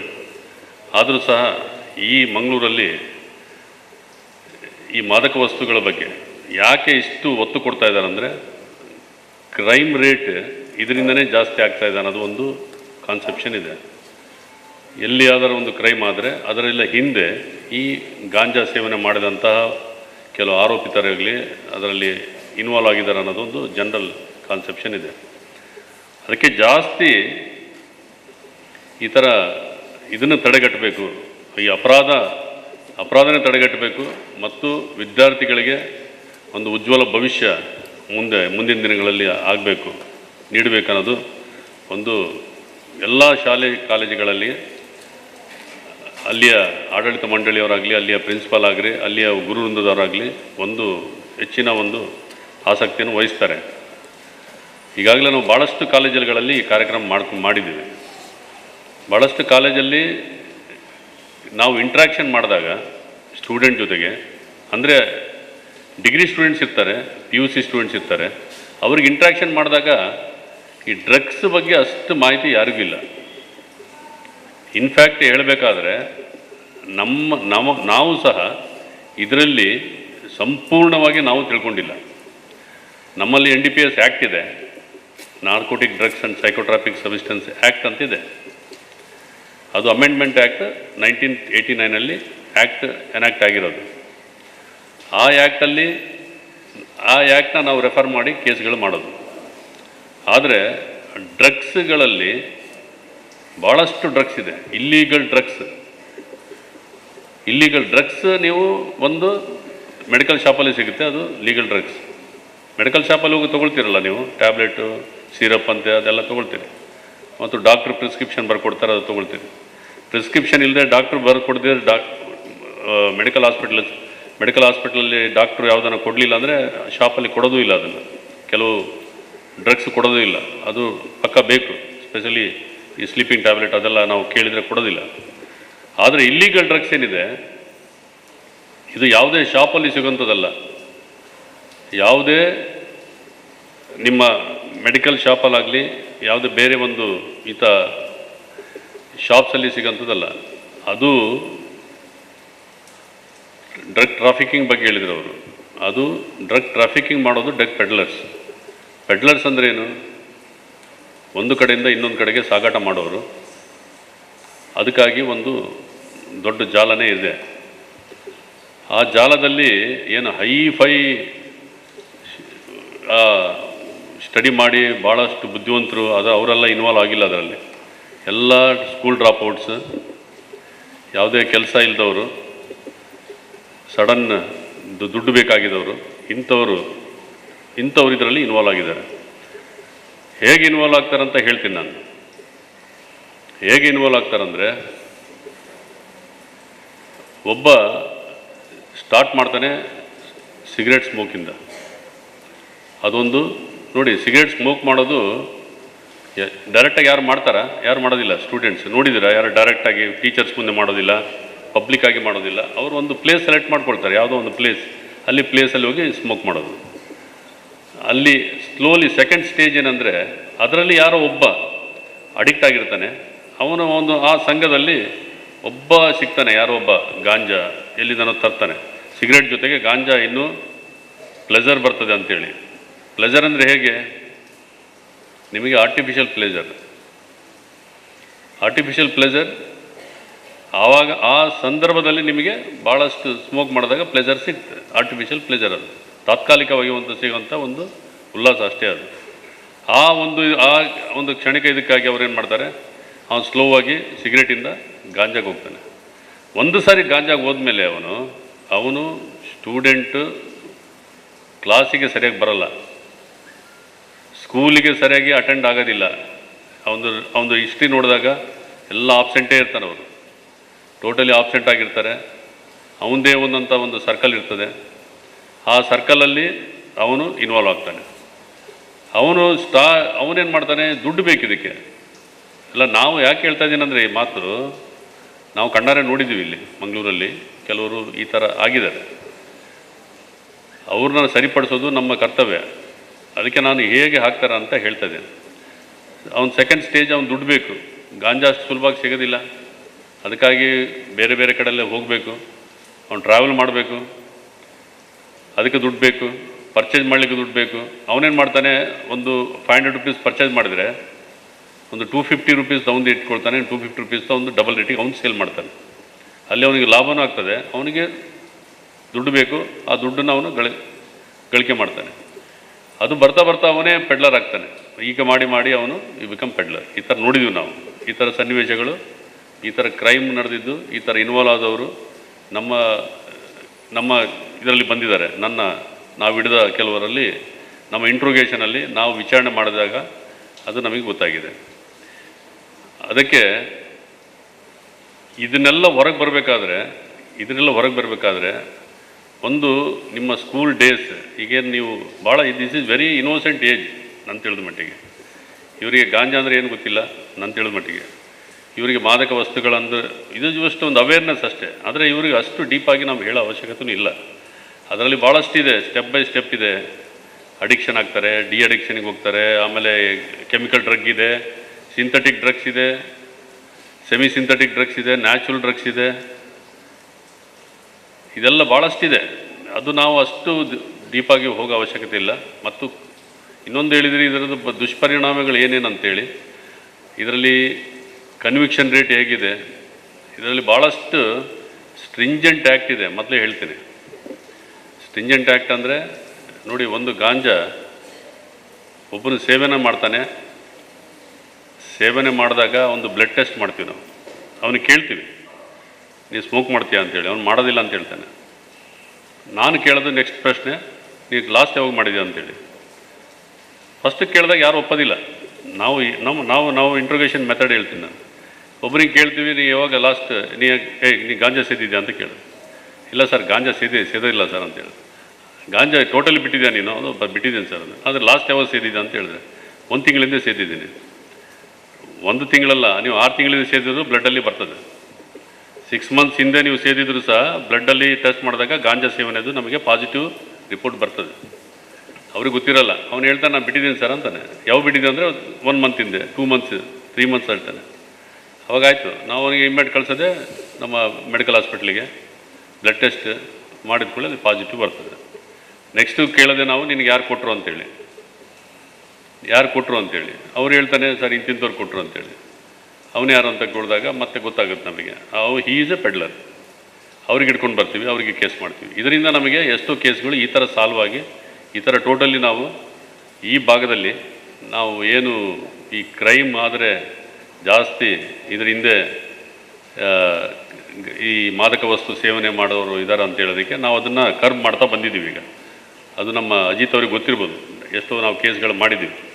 ಇದನ್ನು ನಾವು ಕಂಟ್ರೋಲ್ ಸಹ ಮಾಡಿದ್ದೀವಿ. ನಾವು ಡಿಪಾರ್ಟ್ಮೆಂಟ್ ಯಾಕೆ ನಾವು ಇದ್ರ ಬಗ್ಗೆ ಜಾಸ್ತಿ ಒತ್ತು ಕೊಡ್ತೀವಿ ಅಂದರೆ, ಇದರಲ್ಲಿ ಈ ಸ್ಟೂಡೆಂಟ್ಸ್ ನಾನು ಹೇಳಿದೆ ಇವ್ರಿಗೆ ಇನ್ನೋಸೆಂಟ್ ಏಜ್ ಅಂತೇಳಿ. ಇವ್ರು ಆದಮೇಲೆ PUC ಡಿಗ್ರಿ ಹೋದ್ಮೇಲೆ ಇವರು ಈಸಿಯಾಗಿ ಟಾರ್ಗೆಟ್ ಮಾಡ್ಬೋದು. ಯಾರು ಒಬ್ಬ ಅದರಲ್ಲಿ ಸಿಕ್ಕ ಇದ್ದರೆ ಅವನು ಗ್ರೂಪ್ ಕ್ರಿಯೇಟ್ ಮಾಡಿದಾಗ ಆ ಗ್ರೂಪಲ್ಲಿ ಕೆಲವರು ಇನ್ವಾಲ್ವ್ ಆಗ್ತಾರೆ. ಅದಕ್ಕೆ ನಮಗೆ ಅದು ಆಗಬಾರ್ದು. ಅದಕ್ಕೆ ನಾವು ನಿಮ್ಮದು ಎಷ್ಟು ಕಾಳಜಿ ನೀವು ಟೀಚರ್ಸ್ ಮತ್ತು ಪ್ರಿನ್ಸಿಪಲ್ಸ್ ಮತ್ತು ಏನು ಪೇರೆಂಟ್ಸ್ ಏನು ವಹಿಸ್ಕೊಳ್ತೀರ ಅದಕ್ಕಿಂತ ಜಾಸ್ತಿ ನಮಗೆ ಜಾಸ್ತಿ ಇದೆ. ನಾವು ಯಾವುದೇ ಒಂದು ಸ್ಟೂಡೆಂಟ್ ಇಂಥ ಇದರಲ್ಲಿ ಇನ್ವಾಲ್ವ್ ಆಗಬಾರ್ದು ಅನ್ನೋದು ನಮಗೆ ಜಾಸ್ತಿ. We are more concerned about this drugs. ಅದಕ್ಕೆ ನಾವು ಜಾಸ್ತಿ ಇದ್ರ ಬಗ್ಗೆ ನಮ್ಮಲ್ಲಿ ನಮ್ಮ ಸಿಬ್ಬಂದಿಗಳಲ್ಲಿ ಕೆಲವರು ಇದ್ದಾರೆ, ಇದೇ ಕೆಲಸದಲ್ಲಿ ಅವರು ತೊಡಗಿದ್ದಾರೆ. ಭಾಳಷ್ಟು ಅವರಿಗೆ ಮಾಹಿತಿ ಬರ್ತಾ ಇರ್ತದೆ, ಅದೇ ಪ್ರಕಾರ ಕೇಸ್ ಮಾಡ್ತಾ ಇರ್ತೀವಿ. ಅದು ಮತ್ತು ನಮಗೆ ಒಂದು ಏನಂದರೆ ಇದು ಕೇರಳ ಬಾರ್ಡ್ರ್ ಆಗಿದ್ದರಿಂದ, ಈ ಭಾಗ ಕೇರಳ ಬಾರ್ಡ್ರ್ ಆಗಿದ್ದರಿಂದ ನಾವು ಅಲ್ಲಿನೂ ಸಹ ಎಷ್ಟೋ ಪೆಡ್ಲರ್ಸ್ಗಳಿಗೆ ಹಿಡಿದಿದ್ವಿ, ಅದು ಕೇಸ್ಗಳು ಮಾಡಿದ್ವಿ. ನೀವು ಅಷ್ಟು ಈಗ ಇವ್ರಿಗೇನಾದರೂ ನಾವು ಇಂಟ್ರಾಕ್ಷನ್ ಮಾಡಿದರೆ ಕೇಳಿದರೆ ಇವರ ಪ್ರಶ್ನೆಗಳು ಆ ಲೆವೆಲಿಗೆ ಪ್ರಶ್ನೆ ಬರಲ್ಲ. ಇವ್ರದ್ದೇನು ನಾವು ಮೊನ್ನೆ ಅದೇ ಹೇಳಿದ್ನಲ್ಲ, ಒಂದು ಸ್ಕೂಲಲ್ಲಿ ನಾವು ಕೇಳಿದರೆ PUC ಸ್ಟೂಡೆಂಟ್ಸಿಗೆ ನಾವು ಇಂಟ್ರಾಕ್ಟ್ ಮಾಡಿದಾಗ ಅವ್ರು ಕೇಳಿದ್ದು ಒಂದು ಚ್ಯೂವಿಂಗಮ್ಮಿಂದ ಏನಾಗುತ್ತೆ, ಸ್ಮೋಕಿಂದ ಏನು ಅಡಿಕ್ಷನ್ ಹಿಂಗಾಗುತ್ತೆ, ಈ ಥರ ಅವರು ಪ್ರಶ್ನೆಗಳು ಕೇಳಿದ್ರು ನಮಗೆ. ಆದರೆ ಇವರಿಗೆ ನಮಗೆ ಆ ಲೆವೆಲಿಗೆ ನಾವು ಬೇಡ. ಇವರಿಗೆ ಮುಖ್ಯವಾಗಿ ಈ ಏಜ್ ಗ್ರೂಪ್ನವರಿಗೆ ನೋಡಿ, ನಿಮ್ಮದು ಅಬ್ಸರ್ವೇಷನು ಭಾಳ ಇರಬೇಕು. ಸಣ್ಣ ಮಕ್ಕಳಾಗಿದ್ದರೂ ಸಹ ನಿಮ್ಮಲ್ಲಿ ನೀವು ಡೈಲಿ ಸ್ಕೂಲಿಗೆ ಬರ್ತೀರಿ, ಡೈಲಿಗೆ ಸ್ಕೂಲಿಂದ ಮನೆಗೆ ಹೋಗ್ತೀರಿ, ಮನೆಗೆ ಹೋದ್ಮೇಲೆ ಮನೆಯಲ್ಲೇ ಇರ್ತೀರಿ, ಮನೆಯಿಂದ ಇಲ್ಲಿ ಹೋಗೋದಿಲ್ಲ. ಅದರ ಜನರಲ್ ರೊಟೀನ್ ಇವ್ರದ್ದು ಸ್ಟೂಡೆಂಟ್ಸ್ದು ಲೈಫ್ ಇರ್ತದೆ. ಬೆಳಗ್ಗೆ ಬರ್ತಾರೆ ಸ್ಕೂಲಿಗೆ, ಮತ್ತು ಸ್ಕೂಲಲ್ಲೆಲ್ಲ ಅಟೆಂಡ್ ಮಾಡ್ತಾರೆ, PT ಟೀಚರ್ನು PT ತೊಗೊಳ್ತಾರೆ, ಮತ್ತು ಕ್ಲಾಸ್ಗಳು ನಡೀತದೆ. ಆಮೇಲೆ ಲಾಸ್ಟ್ ಬೆಲ್ ಹೊಡೆದ್ಕೊಳ್ಳಿ ಇವರು ಸೀದಾ ಅದು ಬ್ಯಾಗ್ ಹಿಡ್ಕೊಂಡು ಮನೆಗೆ ಹೋಗ್ತಾರೆ. ಆದರೆ ಈ ನಡುವೆ ಮನೆಗೆ ಹೋದ್ಮೇಲೆ ಮನೆಯಿಂದ ಬಂದು ಮನೆಗೆ ಹೋಗೋವರೆಗೆ ನಿಮ್ಮದು ಅಬ್ಸರ್ವೇಷನು ಕರೆಕ್ಟಾಗಿರಬೇಕು. ನೀವು ಏನು ಮಾಡ್ತಾಯಿದ್ದೀರಿ ಗೊತ್ತಿರಬೇಕು. ನೀವು ಸ್ಕೂಲಲ್ಲಿ ಏನು ಮಾಡ್ತಾಯಿದ್ದೀರಿ, ಸ್ಕೂಲಲ್ಲಿ ಬಂದು ಏನು ಕಲಿತಾ ಇದ್ದೀರಿ, ಅದು ಕಾನ್ಸಂಟ್ರೇಷನ್ ಭಾಳ ಇಂಪಾರ್ಟೆಂಟ್. ನೋಡಿ, ಭಾಳಷ್ಟು ಟೀಚರ್ಸ್ ಹೇಳ್ತಾರೆ ನೋಡಿ, ಆ ಹುಡುಗ ಕಾನ್ಸಂಟ್ರೇಷನ್. ಪೇರೆಂಟ್ಸ್ಗೆ ಏನು ಹೇಳ್ತಾರೆ ಹೇಳಿ, ಕರೆದು ಹೇಳೋದವರು ಟೀಚರ್ಸ್ ಹೇಳೋದು ಇಷ್ಟೇ, ನಿಮ್ಮ ಹುಡುಗ ಸರಿಯಾಗಿ ಕಲಿತಾ ಇಲ್ಲ, ಕಾನ್ಸಂಟ್ರೇಷನ್ ಮಾಡ್ತಾ ಇಲ್ಲ. ಜನರಲಾಗಿ ಟೀಚರ್ಸ್ ಹೇಳೋದು ಇದೆಯಲ್ಲ ಕಂಪ್ಲೇಂಟ್ಸು, ಒಂದು ಕಾನ್ಸಂಟ್ರೇಷನ್ ಮಾಡ್ತಾ ಇಲ್ಲ, ಸರಿಯಾಗಿ ಕಲಿತಾ ಇಲ್ಲ, ಇದು ಹೇಳ್ತಾರೆ. ನೀವು ಜಾಸ್ತಿ ಕಾನ್ಸಂಟ್ರೇಷನ್ ಮಾಡಬೇಕು. ಕ್ಲಾಸಲ್ಲಿ ಏನು ಕಲಿತಾ ಇದ್ದೀರ ಅಂತ ಗೊತ್ತಿರಬೇಕು. ಅಬ್ಸರ್ವೇಷನ್ ಇರಬೇಕು. ಅಬ್ಸರ್ವೇಷನ್ ಹೇಗೆ ಬೆಳೆಸ್ಕೊಳ್ಬೇಕು ನೀವು? ನಿಮ್ಮ ಅಬ್ಸರ್ವೇಷನ್ ನೋಡಿ, ನಾವು ಡಿಪಾರ್ಟ್ಮೆಂಟಲ್ಲಿ ನಾವೊಂದು ನಮ್ಮ ಡ್ಯೂಟಿ ಏನು, ನಾವು ಒಂದು ಕಡೆ ಒಂದು ಬಂದೋಬಸ್ತಲ್ಲಿ ಮಾಡ್ತಾಯಿದ್ರೆ ಸುಮ್ಮನೆ ನಿಲ್ಲಲ್ಲ. ನಾವು ಅಬ್ಸರ್ವ್ ಮಾಡ್ತಾ ಇರ್ತೀವಿ ಏನು ನಡೀತಾ ಇದೆ ಅಂತೇಳಿ. ಆದರೆ ನಿಮ್ಮ ಸ್ಕೂಲಲ್ಲಿ ನಿಮ್ಮದು ಏನು ಅಬ್ಸರ್ವೇಷನ್ ಇರುತ್ತೆ, ನೀವು ಕ್ಲಾಸಲ್ಲಿ ಏನು ಹೇಳ್ಕೊಡ್ತಾರೆ ಏನಿಲ್ಲ, ಅದನ್ನು ಜಾಸ್ತಿ ನೀವು ಮನದಟ್ಟು ಮಾಡ್ಕೊಳ್ಬೇಕು, ಮನದಲ್ಲಿ ಇಟ್ಕೊಳ್ಬೇಕು. That is very important. ಅದು ನೆಕ್ಸ್ಟ್ ಡೇ ಏನು ಮಾಡಬೇಕು, ನೆಕ್ಸ್ಟ್ ಡೇ ನಿಮಗೆ ಹೋಮ್ವರ್ಕ್ ಕೊಡ್ತಾರೆ, ಅದೆಲ್ಲ ವೆರಿ ಇಂಪಾರ್ಟೆಂಟ್ ನಿಮಗೆ. ಅದರ ಜೊತೆಗೆ ನೀವು ಡಿಸಿಪ್ಲಿನ್ನ ಬೆಳೆಸ್ಕೊಳ್ಬೇಕು. Very important is discipline. ಸಣ್ಣ ಮಕ್ಕಳಿಗೆ ಯಾಕೆ ಡಿಸಿಪ್ಲಿನು, ಇವರೇನು ಲೆಫ್ಟ್ ರೈಟ್ ಮಾಡಬೇಕು, ಅದು ಮಾಡಬೇಕು, ಅದೆಲ್ಲ ನಾನು ಹೇಳೋದಿಲ್ಲ. ಡಿಸಿಪ್ಲಿನ್ ಅಂದರೆ ಒಂದು ಸಿಸ್ಟಮೆಟಿಕ್, ಒಂದು ನಿಮ್ಮ ಎಜುಕೇಷನಲ್ಲಿ ಡಿಸಿಪ್ಲಿನ್ ಒಳ್ಳೆ ಬೆಳೆಸ್ಕೊಳ್ಳಿ. ಮುಂದೆ ಇದಾದಮೇಲೆ ನೀವು PUCಗೆ ಹೋಗ್ತೀರಿ, PUCಯಿಂದ ಡಿಗ್ರಿಗೆ ಹೋಗ್ತೀರಿ, ನಿಮ್ಮ ಒಂದು ಲೈಫ್ ಈ ಥರ ಬೆಳ್ಕೊಂಡು ಮುಂದೆ ಒಂದು ಒಳ್ಳೆ ಸ್ಥಾನಕ್ಕೆ ಹೋಗ್ಬೇಕು ನೀವು. ಹಾಗಾಗಿ ಈಗ ನೀವು ಈ ಲರ್ನಿಂಗ್ ಪ್ರೋಸೆಸ್ ಏನಿದೆ ಜಾಸ್ತಿ ನನ್ನ ತಿಳಿದ ಮಟ್ಟಿಗೆ ನಮಗೆ ಹೇಳ್ತಾ ಇದ್ದು 15 years ಇಸ್ ದ ಲಾಸ್ಟ್. 15 yearsವರೆಗೆ ಏನು ಕಲಿತಾರೆ, ಮೈಂಡಲ್ಲಿ ಏನು ಕೂತ್ಕೊಳ್ತದೆ, that is very strong base. ಅದು 15 ವರ್ಷದ ಒಳಗೆ ಏನು ಕಲಿತಾರೆ ಅದ ಮೇಲೆ ಕಲಿಯೋದಿಲ್ಲ, ಅದು that is different. Up to 10th ವರೆಗೇನು ಅವ್ರಿಗೆ ಬೇಸ್ ಫೌಂಡೇಶನ್ ಬೀಳುತ್ತೆ ಮಕ್ಕಳಿಗೆ. ಟೀಚರ್ಸ್ ಏನು ಕಲಿಸ್ತಾರೆ ಭಾಳ ವೆರಿ ಸ್ಟ್ರಾಂಗ್ ಬೇಸ್. ಅದು ಇಂಪಾರ್ಟೆಂಟ್ ನಮಗೆ. ಅಲ್ಲಿ ನೀವು ಕಲಿಬೇಕಾಗಿದ್ದು, ಈ ಏಜಲ್ಲಿ ನೀವು ಕಲಿಬೇಕಾಗಿದ್ದು ಭಾಳ ಇರ್ತದೆ. ಮತ್ತು ನಿಮಗೆ ಈ ಏಜಲ್ಲಿ ಏನು ಕಲಿತೀರಿ ಅದು ಮುಂದೆ ನಿಮಗೆ ಫ್ಯೂಚರಲ್ಲಿ ಭಾಳ ಇಂಪಾರ್ಟೆಂಟ್. ಇದಾದಮೇಲೆ PUC ಹೋಗ್ತೀರಿ, PUCಯಿಂದ ಡಿಗ್ರಿ ಹೋಗ್ತೀರಿ, ಮತ್ತು ಮಂಗಳೂರಲ್ಲಿ ನಿಮಗೆ ಕಲೀಲಿಕ್ಕೆ ಭಾಳಷ್ಟು ಅವಕಾಶ ಇದೆ. ಯೂನಿವರ್ಸಿಟಿ ಇದೆ, ಇಂಜಿನಿಯರಿಂಗ್ ಕಾಲೇಜ್ ಇದೆ, ಮೆಡಿಕಲ್ ಕಾಲೇಜಸ್ ಇದೆ, ಎಲ್ಲ ಪ್ರತಿಯೊಂದಿದೆ ಇಲ್ಲಿ. ನಿಮಗೆ ಈಗ ನೀವು ಕಲಿತಾ ಹೋಗ್ಬೋದು. ಅದಕ್ಕೆ ಈ ಏಜಲ್ಲಿ ನೀವು ಭಾಳ ಕಾನ್ಸಂಟ್ರೇಷನ್ ಮಾಡಿ, ಕ್ಲಾಸಲ್ಲಿ ಭಾಳಷ್ಟು ಕಾನ್ಸಂಟ್ರೇಷನ್ ಮಾಡಿ ಚೆನ್ನಾಗಿ ಓದಬೇಕು. ಅದು ನನಗೆ ಇಂಪಾರ್ಟೆಂಟ್. ಇದು ಮಾದಕ ವಸ್ತು ಇದು ಎಂಟೈರ್ ಸಬ್ಜೆಕ್ಟ್ ಬೇರೆ. ನಿಮಗೆ ಯಾಕೆ ಈಗ ಒಂದು ಈ ಏಜ್ ಇದೆಯಲ್ಲ, ಈ ಏಜಲ್ಲಿ ನಾವು ಹೇಳಿದ್ವಿ ಅಂದರೆ ನಿಮಗೆ ಒಂದು ಸ್ಟ್ರಾಂಗ್ ಬೇಸ್ ಬೀಳುತ್ತೆ. ಈಗ ಮಾದಕ ವಸ್ತು ಬಗ್ಗೆ ಒಂದು ನಮ್ಮಲ್ಲಿ ಕ್ಲಾಸಲ್ಲಿ ಒಂದು ನಾನು ಈ ಥರ ಒಂದು ಶತಮಾನೋತ್ಸವ ಸಂದರ್ಭದಲ್ಲಿ ಒಂದು ಮಾದಕ ವಸ್ತು ಬಗ್ಗೆ ನಮಗೆ ಹೇಳಿದರು ಅನ್ನೋದು ನಿಮ್ಮ ಮೈಂಡಲ್ಲಿ ಸ್ಟ್ರಾಂಗ್ ಬೇಸ್ ಬೀಳುತ್ತೆ. ಅದು ಗ್ಯಾರಂಟಿ. ಅದು ನೀವೊಂದು 20 ವರ್ಷ ಆದ್ರೂ ಕೇಳಿ ನೋಡಿ, ನಿಮಗೆ ಅದು ನೆನಪಿರ್ತದೆ. ಒಂದು ಕ್ಲಾಸ್ ತೊಗೊಂಡಿದ್ರು, ಕ್ಲಾಸ್ ನಡೆದಿತ್ತು, ನಮಗೆ ಒಂದು ಈ ಥರ ಬಂದು ಒಂದು ಸ್ಟೇಜಲ್ಲಿ ಕಾರ್ಯಕ್ರಮ ಆಗಿತ್ತು ಅಂತೇಳಿ ಗೊತ್ತಿರುತ್ತೆ. ಇದು ವೆರಿ ಇಂಪಾರ್ಟೆಂಟ್. ಇದು ನೀವು ಈ ಮಾದಕ ವಸ್ತು ಬಗ್ಗೆ ನೀವು ನಿಮ್ಮ ಗಮನಕ್ಕೆ ಅಬ್ಸರ್ವೇಷನ್, ಅದು ಯಾಕೆ ಹೇಳಿದೆ ಅಂದರೆ, ನಿಮ್ಮ ಗಮನಕ್ಕೆ ಏನಾದರೂ ಬಂದಲ್ಲಿ ನಿಮ್ಮಲ್ಲಿ ಯಾರನ್ನಾದರೂ ಈ ಥರ ಸೇವನೆ ಹೊರಗಡೆ ಆಗಲಿ ಈ ಥರ ಕಂಡು ಬಂದಲ್ಲಿ ಅದನ್ನು ತಕ್ಷಣ ನೀವು ನಿಮ್ಮ ಪ್ರಿನ್ಸಿಪಾಲ್ಗೆ ಮತ್ತು ನಿಮ್ಮ ಪ್ರಾಧ್ಯಾಪಕರಿಗೆ ತಿಳಿಸ್ಬೇಕು ಅದನ್ನು. ಇದರಿಂದ ನಿಮ್ಮ ಅಬ್ಸರ್ವೇಷನ್ ಮೇಲೆ, ಅದಕ್ಕೆ ಹೇಳೋದು ಅಬ್ಸರ್ವೇಷನ್ ಮೇಲೆ ಭಾಳಷ್ಟು ಅಬ್ಸರ್ವೇಷನ್ ನಿಗಾ ಇಡಬೇಕು. ನೀವು ನಿಗಾ ಇಡಬೇಕಂತ ಹೇಳುವುದು ನಾವು. ಜೊತೆಗೆ ಇದ್ರ ಜೊತೆಗೆ ಭಾಳಷ್ಟು ಮಾದಕ ವಸ್ತುಗಳು ಹೇಳಬೇಕಾದ್ರೆ ಭಾಳಷ್ಟಿದೆ ನಿಮಗೆ. ಅದು ನಾನು ಅಷ್ಟು ಡೀಪಾಗಿ ಹೋಗೋಕ್ಕೆ ನನಗೂ ಇಷ್ಟ ಇಲ್ಲ. ಯಾಕಂದರೆ ಅದು ಭಾಳಷ್ಟು ಪನಿಷ್ಮೆಂಟ್ಸ್ ಇವ್ರಿಗೆ ಹೇಳೋ ಅವಶ್ಯಕತೆ ಇಲ್ಲ ಅಜಿತ್ ಅವರೇ. ಯಾಕಂದರೆ ಅದರಲ್ಲಿ ನೋಡಿ, ಅದರಲ್ಲಿ ಕ್ವಾಂಟಿಟೀಸ್ ಬೇರೆ ಬೇರೆ ಮಾಡಿದ್ದಾರೆ. ಒಂದು ಕನ್ಸ್ಯೂಮರ್ ಮಾಡೋದು ಅದು ನಾರ್ಮಲ್ ಕ್ವಾಂಟಿಟಿಗೆ ಪನಿಷ್ಮೆಂಟ್ಸ್ ಬೇರೆ, ಮೀಡಿಯಮ್ ಕ್ವಾಂಟಿಟಿ ಇದೆ, ಕಮರ್ಷಿಯಲ್ ಕ್ವಾಂಟಿಟಿ ಇದೆ.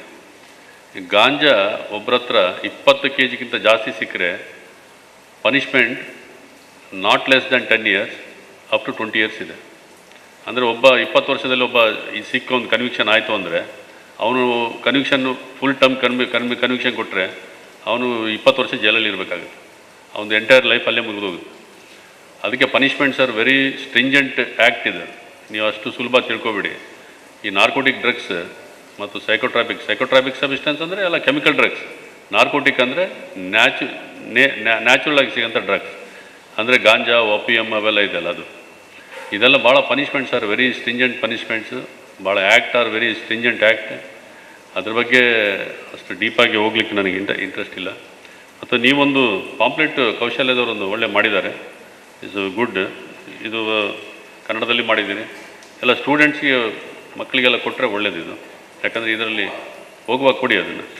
ಇದು ನನಗೂ ಸ್ವಲ್ಪ ಕೊಟ್ಟಿದ್ದಾರೆ, ನಾನು ಕೊಡ್ತೀನಿ ಅದನ್ನು, ನಮ್ಮ ಸ್ಟಾಫಿಗೆ ಕೊಡ್ತೀನಿ. ಇದು ಲಾಸ್ಟಿಗೆ ಇದು ಇನ್ನೊಂದು, ನಾವು ವಿಜಯ ಕರ್ನಾಟಕ ಜೊತೆಗೆ ಈ ಕಾರ್ಯಕ್ರಮ ಎಲ್ಲ ಕಡೆ ಮಾಡ್ತಾಯಿದ್ದೀವಿ. ವಿಜಯ ಕರ್ನಾಟಕ ಪೇಪರ್ನವರು ಅವೇರ್ನೆಸ್ ಕಾರ್ಯಕ್ರಮ ಮಾಡ್ತಾರೆ. ಅವ್ರಿಗೆ ಅವೇರ್ನೆಸ್, ವಿಜಯ ಕರ್ನಾಟಕದವರು ಜನರಲ್ ಆಗಿ ಅವೇರ್ನೆಸ್ ಕಾರ್ಯಕ್ರಮ ಮಾಡ್ಬೋದು. ಆದರೆ ಎನಾಕ್ಟ್ ಮಾಡಬೇಕಾದ್ರೆ, ನಾವು ಇಂಪ್ಲಿಮೆಂಟ್ ಮಾಡಬೇಕಾದ್ರೆ ಅದು ಪೊಲೀಸ್ ಡಿಪಾರ್ಟ್ಮೆಂಟೇ ಮಾಡೋದು. ನಮ್ಮದು ಒಂದೇ ಡಿಪಾರ್ಟ್ಮೆಂಟ್ ಅಲ್ಲ, ಇದರಲ್ಲಿ ಭಾಳಷ್ಟು ಡಿಪಾರ್ಟ್ಮೆಂಟ್ ಇದೆ. ಕೆಲವರು ಭಾಳ ಜನರಿಗೆ ಗೊತ್ತಿಲ್ಲ. ನಾವು ಎಲ್ಲ ಪೊಲೀಸ್ ಡಿಪಾರ್ಟ್ಮೆಂಟ್ ಮಾತ್ರ ಅಂದ್ಕೊಡಿ. ಇದರಲ್ಲಿ ಒಂದು ಸೆಂಟ್ರಲಲ್ಲಿ ಭಾಳಷ್ಟೇ ಇದೆ. ನಾರ್ಕೋಟಿಕ್ ಕಂಟ್ರೋಲ್ ಬ್ಯೂರೋ ಇದೆ, NCB ಇದೆ, ನಾರ್ಕೋಟಿಕ್ ಕಂಟ್ರೋಲ್ ಬ್ಯೂರೋ. ಇದು ಟೋಟಲಿ NDPS ಆ್ಯಕ್ಟ್ ಮೇಲೇ ವರ್ಕ್ ಮಾಡೋದು. ಅದು NDPS ಆ್ಯಕ್ಟ್, ನಾರ್ಕೋಟಿಕ್ ಡ್ರಗ್ಸ್ ಮೇಲೆ NCB ಅಂತಿದೆ, ನ್ಯಾಷನಲ್ ಇದು ನಾರ್ಕೋಟಿಕ್ ಕಂಟ್ರೋಲ್ ಬ್ಯೂರೋ ಅಂತೇಳಿ. ಇದು ವೆರಿ ದೊಡ್ಡ ಒಂದು ಇದದು, ಬ್ಯಾಂಗ್ಳೂರಲ್ಲಿ ಹೆಡ್ ಕ್ವಾರ್ಟರ್ ಇದೆ. ಅದ್ರ ಜೊತೆಗೆ ಎಕ್ಸೈಸ್ ಡಿಪಾರ್ಟ್ಮೆಂಟ್, ಅಬ್ಕಾರಿ ಇಲಾಖೆನೂ ಕೇಸ್ ಮಾಡ್ಬೋದು. ಸೆಂಟ್ರಲ್ ಬ್ಯೂರೋ ಆಫ್ ಇನ್ವೆಸ್ಟಿಗೇಷನ್ ಅವರು ಕೇಸ್ ಮಾಡ್ಬೋದು. ಮತ್ತು ಸೆಂಟ್ರಲ್ ಎಕ್ಸೈಸ್ ಆ್ಯಂಡ್ ಕಸ್ಟಮ್ಸ್, ಈಗ ಏರ್ಪೋರ್ಟಲ್ಲಿ ಸಿಕ್ಕರೆ ಏರ್ಪೋರ್ಟ್ನವರು ಕೇಸ್ ಮಾಡ್ತಾರೆ. ಕಸ್ಟಮ್ಸ್, ಸೆಂಟ್ರಲ್ ಎಕ್ಸೈಸ್ನವರು. ಸ್ಟೇಟ್ ಎಕ್ಸೈಸ್ ಡಿಪಾರ್ಟ್ಮೆಂಟ್ ಮತ್ತು ಪೊಲೀಸ್ ಡಿಪಾರ್ಟ್ಮೆಂಟ್. ಸೆಂಟ್ರಲಲ್ಲಿ ಭಾಳಷ್ಟು ಡಿಪಾರ್ಟ್ಮೆಂಟ್ಗಳಿದೆ. ಅಷ್ಟು ಡಿಪಾರ್ಟ್ಮೆಂಟು ಕೈ ಜೋಡಿಸಿ ಕೆಲಸ ಮಾಡೋಂಥದ್ದು. ಇದರಲ್ಲಿ ಇನ್ನೊಂದು, ನಮಗೆ ಮಾಹಿತಿಗಳೇನು ಸಿಗ್ತದೆ ನಾವು ಭಾಳ ಗೌಪ್ಯವಾಗಿಡ್ತೀವಿ. ಯಾವುದೇ ಮಾಹಿತಿನ ನಾವು ಅಷ್ಟು ಲೀಕೌಟ್ ಮಾಡೋದಿಲ್ಲ, ಹೊರಗಡೆ ಯಾರಿಗೆ ಹೇಳೋದಿಲ್ಲ, ಇಂಥವ್ರು ಹೇಳಿದ್ದಾರೆ ಅಂತೇಳಿ. ಜನರಲಾಗಿ ಒಂದು ಕಾನ್ಸೆಪ್ಷನ್ ಇದೆ. ನಾವು ಕೇಳಿದರೆ ನಮಗೆ ಹೇಳೋದು ಇಲ್ಲ ಸರ್, ಅದು ಅಲ್ಲಿ ಗೊತ್ತಾಗ್ತದೆ ಅವ್ರಿಗೆ ತಿಳಿಸ್ತಾರೆ. ಯಾರ್ಯಾರಿಗೆ ತಿಳಿಸೋದಿಲ್ಲ, ಎಲ್ಲ ಅದು ಸುಮ್ಮನೆ ನೀವು ಊಹೆ ಮಾಡ್ಕೊಳ್ಳೋದು. ಇಲ್ಲಿ ನಾನು ಭಾಳಷ್ಟು ನೋಡಿದ್ದೀನಿ. ನೀವು ಯಾಕೆ ನಿಮ್ಮ ಏರಿಯಾದಲ್ಲಿ ಗಾಂಜಾ ಅವ್ರ ಬಗ್ಗೆ ಯಾಕೆ ಹೇಳೋದಿಲ್ಲ ಅಂತ ಹೇಳಿದ್ರೆ, ಇಲ್ಲ ಸರ್ ಅದು ಅವ್ರಿಗೆ ಗೊತ್ತಾಗ್ತದಲ್ಲ, ನಮಗೆ ಹೇಳಿದ್ರೆ ನಾವು ಅವ್ರು ಹೇಳ್ತೀವಿ ಅಂತ ಅವ್ರು ಹೇಳೋದು. ಅದು ನೋಡಿ 100ಗೆ 200% ಆ ಥರ ಹೇಳೋದಿಲ್ಲ ನಾವು. 100ಕ್ಕೆ 100 ಸತ್ಯ ಅದು. ಯಾವುದು ನೋಡಿ ಈ ಥರ ಇನ್ಫಾರ್ಮೇಷನ್ಸ್ ನಮಗೆ ಗೊತ್ತಿದೆ. ನಾವು ಯಾರಿಗೂ ಅಂಥದ್ದು ಹೇಳೋದಿಲ್ಲ. ಅಂಥ ಇನ್ಫಾರ್ಮೇಷನ್ ಇದ್ದರೆ ಕೊಡಿ. ಇಲ್ಲ ಭಾಳಷ್ಟು ಸೀನಿಯರ್ಸ್ ಇದ್ದೀರಿ ಇಲ್ಲಿ, ಅಂಥದ್ದು ಯಾವುದು ಹೊರಗಡೆ ನಾವು ಬಿಟ್ಕೊಡಲ್ಲ. ಮತ್ತು ಏನಾದರೂ ಇದು ಒಳ್ಳೆಯ ಕಾರ್ಯಕ್ರಮ ನೀವು ಇಟ್ಕೊಂಡಿದ್ದೀರಿ ಕೌಶಲ್ಯದವರು. ಇನ್ನೂ ಏನಾದರೂ ನಮಗೆ ಪ್ರಶ್ನೆ ಇದ್ದರೆ ಕೇಳ್ಬೋದು. ಪೇರೆಂಟ್ಸ್ ಇದ್ದಾರೆ, ಇಲ್ಲಿ ಟೀಚರ್ಸ್ ಇದ್ದಾರೆ, ಮಕ್ಕಳಿದ್ದಾರೆ, ಅವರು ಕೇಳ್ಬೋದು. ಸ್ಟೂಡೆಂಟ್ಸ್ ಏನಿದ್ದರೆ ಪ್ರಶ್ನೆ ಇದ್ದರೆ ಕೇಳ್ಬೋದು. ಇಲ್ಲಾಂದರೆ ಮುಂದೆ ನೀವು ಈ ಮಾದಕ ವಸ್ತು ಭಾಳಷ್ಟು ದುಷ್ಪರಿಣಾಮ ಇದೆ. ಮನುಷ್ಯನಾಗಿರೋದಿಲ್ಲ ಇದರಲ್ಲಿ, ಅವರು ಸೊಸೈಟಿಯಿಂದನೇ ಹೊರಗೆ ಬರುತ್ತೆ. ನಾವು ಜನರಲ್ ಆಗಿ ಹೇಳೋದು, ಈ ಮಾದಕ ವಸ್ತು ಅನ್ನೋದು ಕ್ರೈಮ್ ಅಗೇನೆಸ್ಟ್ ಸೊಸೈಟಿ. ಇದು ಕ್ರೈಮ್ ಅಗೇನೆಸ್ಟ್ ಇಂಡಿವಿಜುವಲ್ ಅಲ್ಲ, ಕ್ರೈಮ್ ಅಗೇನೆಸ್ಟ್ ಸೊಸೈಟಿ. ಇದು ನಮ್ಮ ಒಂದು ಸಮಾಜನ ದುರ್ಬಲಗೊಳಿಸೋದಂಥ ಒಂದು ಇದು ಮಾದಕ ವಸ್ತು ಅಂದರೆ ನಮ್ಮ ಸಮಾಜನೇ ಇಟ್ ವೀಕೆನ್ಸ್ ಅವರ್ ಸೊಸೈಟಿ, ನಮ್ಮ ಸಮಾಜನೇ ದುರ್ಬಲಗೊಳಿಸುತ್ತೆ. ಅದಕ್ಕೆ ಇದರಲ್ಲಿ ಭಾಳ ಜಾಗೃತರಾಗಿರಬೇಕು. ನಾನು ನಿಮಗೆ ಹೇಳಿದೆ ಅಬ್ಸರ್ವೇಷನ್, ನಿಮ್ಮ ಸ್ಕೂಲಲ್ಲಿ ಟೀಚರ್ ಏನು ಹೇಳ್ತಾರೆ ಅದು ಸ್ವಲ್ಪ ದೊಡ್ಡವರಾದ ಮೇಲೆ ನಿಮ್ಮ ಅಬ್ಸರ್ವೇಷನ್ ಇದಕ್ಕೂ ಇರಬೇಕು. ಯಾರು ಏನು ಸೇವನೆ ಮಾಡ್ತಾರೆ ಅದರಿಂದ ನಾನು ಎಷ್ಟು ದೂರ ಉಳಿಬೇಕು, ಯಾರಿಗೆ ಇದ್ರ ಬಗ್ಗೆ ಅಬ್ಸರ್ವೇಷನ್ ಇರಬೇಕು. ಇಷ್ಟು ಹೇಳ್ತಾ ಇದು ಕಾರ್ಯಕ್ರಮಕ್ಕೆ ನನಗೆ ಆಹ್ವಾನ ಮಾಡಿಕೊಟ್ಟಿದ್ದಕ್ಕೆ ಭೋವಿ ವಿದ್ಯಾಸಂಸ್ಥೆಗಳಿಗೆ ಮತ್ತು ಕೌಶಲ್ಯ ಮಂಗಳೂರವರಿಗೆ ನನ್ನ ಒಂದು ಧನ್ಯವಾದಗಳು ಹೇಳ್ತಾ ನನ್ನ 2 ಮಾತು ಮುಗಿಸ್ತೀನಿ. ಜೈ ಹಿಂದ್, ಜೈ ಕರ್ನಾಟಕ. ಇನ್ನೋರ್ವ ಮುಖ್ಯ ಅತಿಥಿ ರೊಟೇರಿಯನ್ ಶ್ರೀ ಜಯಕುಮಾರ್ ಕೊಲ್ಯ, ಅಧ್ಯಕ್ಷರು ರೋಟರಿ ಕ್ಲಬ್ ಮಂಗಳೂರು, ನಮ್ಮೆಲ್ಲ ವಿದ್ಯಾರ್ಥಿಗಳನ್ನು ಉದ್ದೇಶಿಸಿ ಒಂದೆರಡು ಮಾತುಗಳನ್ನಾಡಬೇಕಾಗಿ ವಿನಂತಿಸುತ್ತೇನೆ. ಮೊದಲನೇದಾಗಿ 100 ವರ್ಷ ಪೂರೈಸುತ್ತಿರುವ ಉಚ್ಚಿಲ ಭೋವಿ ವಿದ್ಯಾಸಂಸ್ಥೆಯನ್ನು ನಾನು ಹಾರ್ದಿಕವಾಗಿ ಅಭಿನಂದಿಸ್ತೇನೆ. ಒಂದು ಶಾಲೆ 100 ವರ್ಷ ಕಳೆದರೂ ಸಹ ಇಷ್ಟು ವಿದ್ಯಾರ್ಥಿಗಳನ್ನು ಇಟ್ಟುಕೊಂಡು ಇಂಥ ಕಾರ್ಯಕ್ರಮ ದಿವಸ ಆರಂಭದಲ್ಲಿ ಈ ಸಮಾಜದ ಕಂಟಕಪ್ರಾಯವಾದ ಈ ಮಾದಕ ದ್ರವ್ಯದ ಬಗ್ಗೆ ಒಂದು ಜಾಥವನ್ನು ಹಮ್ಮಿಕೊಂಡು ಈ ಕಾರ್ಯಕ್ರಮವನ್ನು ಹಮ್ಮಿಕೊಂಡದಕ್ಕಾಗಿ ನಿಮಗೆ ಅಭಿನಂದನೆಗಳನ್ನು ಸಲ್ಲಿಸ್ತಾ ಇದ್ದೇನೆ. ಮಾದಕ ದ್ರವ್ಯ, ಈಗ ಶ್ರೀಮತಿ ಧನಲಕ್ಷ್ಮಿ ಗಟ್ಟಿ ಅವರು ಎಲ್ಲ ಮಾತಾಡಿ ಆಗಿದೆ. ನಾನು ಏನು ಹೇಳಬೇಕಿದ್ದೆ ಅದನ್ನೆಲ್ಲ ಅವ್ರು ಹೇಳಿದ್ದಾರೆ. ಆದರೂ ಬಂದ ಸಭಾ ಮರ್ಯಾದೆಗೋಸ್ಕರ 2 ಮಾತನಾಡ್ತೇನೆ. ಮಾದಕ ದ್ರವ್ಯ ಅಂದರೆ ಮಕ್ಕಳೇ, ಸಮಾಜದ ಸ್ವಾಸ್ಥ್ಯವನ್ನು ಹಾಳು ಮಾಡುವಂಥ ಯಾವುದೇ ವಿಷಯ ಇದ್ದರೆ ಅದನ್ನು ನಾವು ಖಂಡಿಸಬೇಕಾಗ್ತದೆ. ಮಾದಕ ದ್ರವ್ಯ ಅಂತ ಹೇಳಿದರೆ ನಾವು ತಿನ್ನುವ ವಸ್ತು ಅಥವಾ ಕುಡಿಯೋ ವಸ್ತು ಇನ್ನೂ ತಿನ್ನಬೇಕಂತ ಯಾವುದು ಆಸೆ ಆಗ್ತದ, ತಿನ್ಬೇಕಂತ ಅನಿಸ್ತದ, ಅದೆಲ್ಲವೂ ಸಹ ಮಾದಕಗಳೇ. ಯಾಕೆ ಅಂತ ಹೇಳಿದರೆ ನಮ್ಮ ದೇಹಕ್ಕೆ ಆರೋಗ್ಯಕ್ಕೆ ಪೂರಕವಾದ ನಾಡಿದ್ದು ಆಟಿ ಅಮಾವಾಸ್ಯೆ ದಿವಸ ಬರ್ತದೆ ಆಟಿಯ ಕಷಾಯ, ಅದು ನಮಗೆ ಬೇಡ ಅಂತ ಆಗ್ತದೆ. ಬಟ್ ಅದು ನಮ್ಮ ಆರೋಗ್ಯಕ್ಕೆ ಉತ್ತಮವಾದ ಪೇಯ. ನಮ್ಮ ವರ್ಷಕ್ಕೆ ಒಮ್ಮೆ ಆಟಿಯ ಕಷಾಯವನ್ನು ನಾವು ಕುಡಿಲೇಬೇಕು. ಈ ಮಾದಕ ದ್ರವ್ಯ ಹಾಗೆಲ್ಲ ಅದೊಂದು ಚಟ ಆಗಿರ್ತದೆ ನಮ್ಮಲ್ಲಿ. ಅದು ಏನಂತ ನಿಮಗೆ ಈಗ ಅವ್ರು ಹೇಳಿದಾಗೆ ಅರ್ಥ ಆಗದಿದ್ದರೆ ತುಂಬ ಒಳ್ಳೆಯದು. ನಾವು ಅದರ ಕೆಲವೊಂದು ವಿಷಯವನ್ನು ಅನುಭವಿಸಿದರೆ ಮಾತ್ರ ಗೊತ್ತಾಗ್ತದೆ ಅಂತ ಹೇಳಿದ್ರೆ, ಆದರೆ ಕೆಲವೊಂದು ಅನುಭವಿಸೋದು ಬೇಡ. ಬಾವಿಯ ಆಳ ಎಷ್ಟಿದೆ ಅಂತ ತಿಳ್ಕೊಳ್ಳಿಕ್ಕೆ ಬಾವಿಗೆ ಹಾರಬೇಕಾಗಿಲ್ಲ, ಬಾವಿಯ ನೀರನ್ನು ನೋಡಿದಾಗ ಗೊತ್ತಾಗ್ತದೆ. ಹಾಗೆ ನಾವು ಇಲ್ಲಿ ಹಿರಿಯರು ಏನಾದರೂ ಸ್ವಲ್ಪ ಅನುಭವದಿಂದ ಹೇಳಿದರೆ ಅದನ್ನು ನಿಮ್ಮ ಜೀವನದಲ್ಲಿ ಅಳವಡಿಸ್ಕೊಳ್ಳಿ. ಸಮಾಜದ ಸ್ವಾಸ್ಥ್ಯ ಆರೋಗ್ಯ ಹಾಳಾಗುವುದಂತ ಹೇಳಿದರೆ, ನಮ್ಮ ಆರೋಗ್ಯ ಹಾಳಾಗುವುದಂತ ಹೇಳಿದರೆ ಏನು? ನಮಗೇನಾದರೂ ಜ್ವರ ಬಂದರೆ ಅದಕ್ಕೆ ಜ್ವರ ಬಾರದ ಹಾಗೆ ಮಾಡಬೇಕಾದ್ದು ನಮ್ಮ ಆರೋಗ್ಯವನ್ನು ಸರಿಯಾಗಿ ಇಟ್ಟುಕೊಳ್ಳುವ ಕಾರ್ಯಕ್ರಮ. ಹಾಗೆ ಸಮಾಜದ ಆರೋಗ್ಯ ಸಹ ಹಾಗೆ, ಅದು ಕೆಡದ ಹಾಗೆ ನೋಡ್ಕೊಳ್ಬೇಕಾದ್ರೆ ನಾವು ಸ್ವಲ್ಪ ಮುಂಜಾಗ್ರತೆಯನ್ನು ವಹಿಸಬೇಕಾಗ್ತದೆ. ಸಮಾಜದಲ್ಲಿರುವ ಕೆಲವೊಂದು ದುಶ್ಚಟಗಳು ನಿಮಗೆ ಸಹ ಕೆಲವು ಗೊತ್ತಾಗಿರ್ಬೋದು. ಈಗದ ಮಕ್ಕಳು ನಮ್ಮ ಹಾಗೆ ಅಲ್ಲ, ಸ್ವಲ್ಪ ಮುಂದುವರಿದ ಜನಾಂಗ, ಅವರಿಗೆ ಅರ್ಥ ಆಗಿರ್ಬೋದು. ಅರ್ಥ ಆಗದಿದ್ದರೆ ಸಹ ಸ್ವಲ್ಪ ನೀವು ಅದರ ಬಗ್ಗೆ ತಿಳ್ಕೊಳ್ಳಿ. ನಿಮ್ಗೆ ಯಾವುದಾದ್ರೂ ಹೊಸತ್ತು ಏನಾದರೂ ಕಂಡು ಬಂದರೆ ಅದು ನಿಮ್ಮ ಬೆಸ್ಟ್ ಫ್ರೆಂಡ್ ಯಾರು ಅಂತ ಹೇಳಿದ್ರೆ ನಿಮ್ಮ ತಾಯಿ ಹತ್ರ ಹಂಚಿಕೊಳ್ಳಿ. ಅಮ್ಮ, ಈ ದಿವಸ ನನಗೆ ಏನೋ ತಿನ್ನಲಿಕ್ಕೆ ಕೊಟ್ಟಿದ್ರು, ಅದು ತುಂಬ ಬೇರೆ ರುಚಿ ಇತ್ತು, ಅದು ಏನಂತ ಅಮ್ಮನಿಗೆ ಹೇಳಿ. ಅಮ್ಮ ಅವಿದ್ಯಾವಂತ ಆದರೂ ಸಹ ಅಮ್ಮ ಯಾರ ಹತ್ರ ಅದನ್ನು ಕೇಳಿ ಅದು ಏನಂತ ಪತ್ತೆ ಹಚ್ತಾರೆ. ನೀವು ಏನೇ ವಸ್ತು ಏನಾದರೂ ಯಾರಾದರೂ ಕೊಟ್ಟರೆ ಅದನ್ನು ಅಷ್ಟು ಬೇಗ ಸ್ವೀಕರಿಸಬೇಡಿ. ಈಗದ ಸಮಾಜ ತುಂಬ ಹಾಳಾಗಿದೆ. ನಿಮ್ಮ ಸಮಾಜ ನೀವು ಯುವಕರು, ನಮ್ಮ ಈಗಿನ ಒಂದು ವರದಿಯ ಪ್ರಕಾರ 61% ಯುವ ಜನಾಂಗ ತುಂಬಿದಂಥ ನಮ್ಮ ಭಾರತ. ಈ ಯುವ ಜನಾಂಗ ದಾರಿ ತಪ್ಪಿದರೆ ನಮ್ಮ ದೇಶ ಎಲ್ಲಿ ಹೋಗ್ತದೆ ಅಂತ ಹೇಳುವಾಗ ಭಯ ಆಗ್ತದೆ. ಆದ್ದರಿಂದ ನೀವು ಅಂಥ ಯಾವುದೇ ಒಂದು ದುಶ್ಚಟಗಳಿಗೆ ಬಲಿಯಾಗಬೇಡಿ. ನಿಮ್ಮ ಆರೋಗ್ಯವನ್ನು ನೀವು ಕಾಪಾಡಿಕೊಳ್ಳಿ. ನೀವು ಬೇಡದ ಯಾವುದೇ ವಸ್ತುವಿಗೆ ನೀವು ಕೈ ಚಾಚಬೇಡಿ. ನಿಮಗೆ ಏನು ಸಿಗ್ತದೆ ಅದನ್ನು ತೃಪ್ತಿ ಪಡ್ಕೊಳ್ಳಿ. ನಿಮಗೆ ನಾವು ಏನಾದರೂ ಹೇಳ್ತಿದ್ರೆ ನಮ್ಮ ಅನುಭವದಿಂದ ನಿಮಗೆ ಹೇಳ್ತಾ ಇದ್ದೇವೆ, ಅದನ್ನು ನಿಮ್ಮ ಜೀವನದಲ್ಲಿ ಅಳವಡಿಸ್ಕೊಳ್ಳಿ. ನಾನು ಒಂದು ರೋಟರಿ ಅಂತಾರಾಷ್ಟ್ರೀಯ ಸಂಸ್ಥೆಯ ರೋಟರಿಯ ಅಧ್ಯಕ್ಷನಾಗಿದ್ದೇನೆ. ನಾವು ಈ ಶಾಲೆಯಲ್ಲಿ ಕಳೆದ 18 ವರ್ಷಗಳಿಂದ ಮಕ್ಕಳಿಗೆ ಇನ್ಸೂರೆನ್ಸ್, ಇವಾಗ ಸರ್ಕಾರವೇ ಮಾಡ್ತಾ ಇದೆ. ಮೊದಲು ಒಂದು 10-15 ವರ್ಷದ ಹಿಂದೆ ನಾವು ಪ್ರತಿ ಮಕ್ಕಳಿಗೆ ಇಲ್ಲಿ ಇನ್ಸೂರೆನ್ಸ್ ಮಾಡಲಿಕ್ಕೆ ಬರ್ತಾ ಇದ್ವಿ. ಈ ಶಾಲೆ ತುಂಬ ಒಂದು ಒಳ್ಳೆಯ ಶಾಲೆ. ಎಲ್ಲ ಮಕ್ಕಳಿಗೆ ಇನ್ಸೂರೆನ್ಸ್ ಮಾಡಿ ಶಾಲೆಯಲ್ಲಿ ಎಲ್ಲ ಮಕ್ಕಳನ್ನು ಸಹ ತುಂಬ ಒಂದು ಜಾಗೃತೆಯಾಗಿ ನೋಡಿಕೊಂಡಿದ್ದಾರೆ. ಇಂಥ ಶಾಲೆಯಲ್ಲಿ ವಿದ್ಯಾಭ್ಯಾಸ ಮಾಡ್ತಿದ್ದಕ್ಕೆ ನೀವು ಹೆಮ್ಮೆ ಪಟ್ಕೊಳ್ಳಿ. ನಿಮಗೆ ನಮ್ಮ ಪ್ರಪಂಚದಿಂದ ನಾವು ಈ ಪೋಲಿಯೋ ಅನ್ನೋದನ್ನು ನಾವು ನಿರ್ಮೂಲನ ಮಾಡಲಿಕ್ಕೆ ನಾವು ಪಣ ತೊಟ್ಟಿದ್ದೇವೆ. ಅದೇ ರೀತಿ ಇದೇ ಈ ಮಾದಕ ದ್ರವ್ಯಗಳನ್ನು ಸಹ ಡ್ರಗ್ ಅಬ್ಯೂಸ್ಮೆಂಟ್ ಏನಿದೆ ಅದನ್ನು ಸಹ ನಾವು ಸಂಪೂರ್ಣವಾಗಿ ನಿವಾರಣೆ ಮಾಡಲಿಕ್ಕೆ ನಾವು ಸಹ ಇದನ್ನು ಸಹ ನಮ್ಮ ಒಂದು ಫೋಕಸ್ ಏರಿಯಾವಾಗಿ ತಗೊಂಡಿದ್ದೇವೆ. ನಿಮಗೆ ಈ ನಿಟ್ಟಿನಲ್ಲಿ ಶಾಲಾ ಸಂಸ್ಥೆಗಾಗಲಿ ಯಾರಿಗಾದರೂ ನಮ್ಮ ರೋಟರಿಯ ಸಹಾಯ ಬೇಕಿದ್ರೆ ನಾವು ಖಂಡಿತವಾಗಿ ನಾವು ಇದನ್ನು ನೀಡಲಿಕ್ಕೆ ನಿಮಗೆ ಬದ್ಧರಾಗಿದ್ದೇವೆ. ನಿಮ್ಮ ಜೀವನ ಸುಖಕರವಾಗಲಿ, ನಿಮಗೆ ಎಲ್ರಿಗೂ ಒಳ್ಳೆಯದಾಗಲಿ ಅಂತ ಹೇಳ್ತಾ ನನ್ನ ಮಾತನ್ನು ಮುಗಿಸ್ತೇನೆ. ಅವಕಾಶಕ್ಕಾಗಿ ವಂದನೆಗಳು. ಪ್ರೀತಿ ಇಟ್ಟು ಆಗಮಿಸಿದ ಎಲ್ಲರಿಗೂ ವಂದಿಸಲಿದ್ದಾರೆ ನಮ್ಮ ಶಾಲಾ ಸಂಚಾಲಕರಾದಂತಹ ಶ್ರೀ ದೇವದಾಸ್ ಟಿ ಉಚ್ಚಿಲ್ ಇವರು. ಸಾಮಾನ್ಯವಾಗಿ ನಮ್ಮ ಶಾಲೆಯ ಒಳಗೆ ಆಂತರಿಕವಾಗಿ ನಡೆಯಬೇಕಾದಂಥ ಕಾರ್ಯಕ್ರಮ, ನಮಗೆ ಇಲಾಖೆಯಿಂದ ಈ ಕಾರ್ಯಕ್ರಮವನ್ನು ವರ್ಷಂಪ್ರತಿ ಮಕ್ಕಳಿಗೆ ಮಾಹಿತಿಯನ್ನು ಕೊಡಬೇಕು, ಯಾವುದಾದ್ರೂ ಇದಕ್ಕೆ ಸಂಬಂಧಪಟ್ಟ ಅಧಿಕಾರಿಗಳನ್ನು ಕರೆದು ಮಾಹಿತಿ ಕೊಡಬೇಕು ಮತ್ತು ಅದರ ರಿಪೋರ್ಟನ್ನು ಶಿಕ್ಷಣ ಇಲಾಖೆಗೆ ಸಲ್ಲಿಸಬೇಕು ಅನ್ನೋದು ವರ್ಷಂಪ್ರತಿ ನಡೆಯುವಂಥ ಒಂದು ಕಾರ್ಯಕ್ರಮ.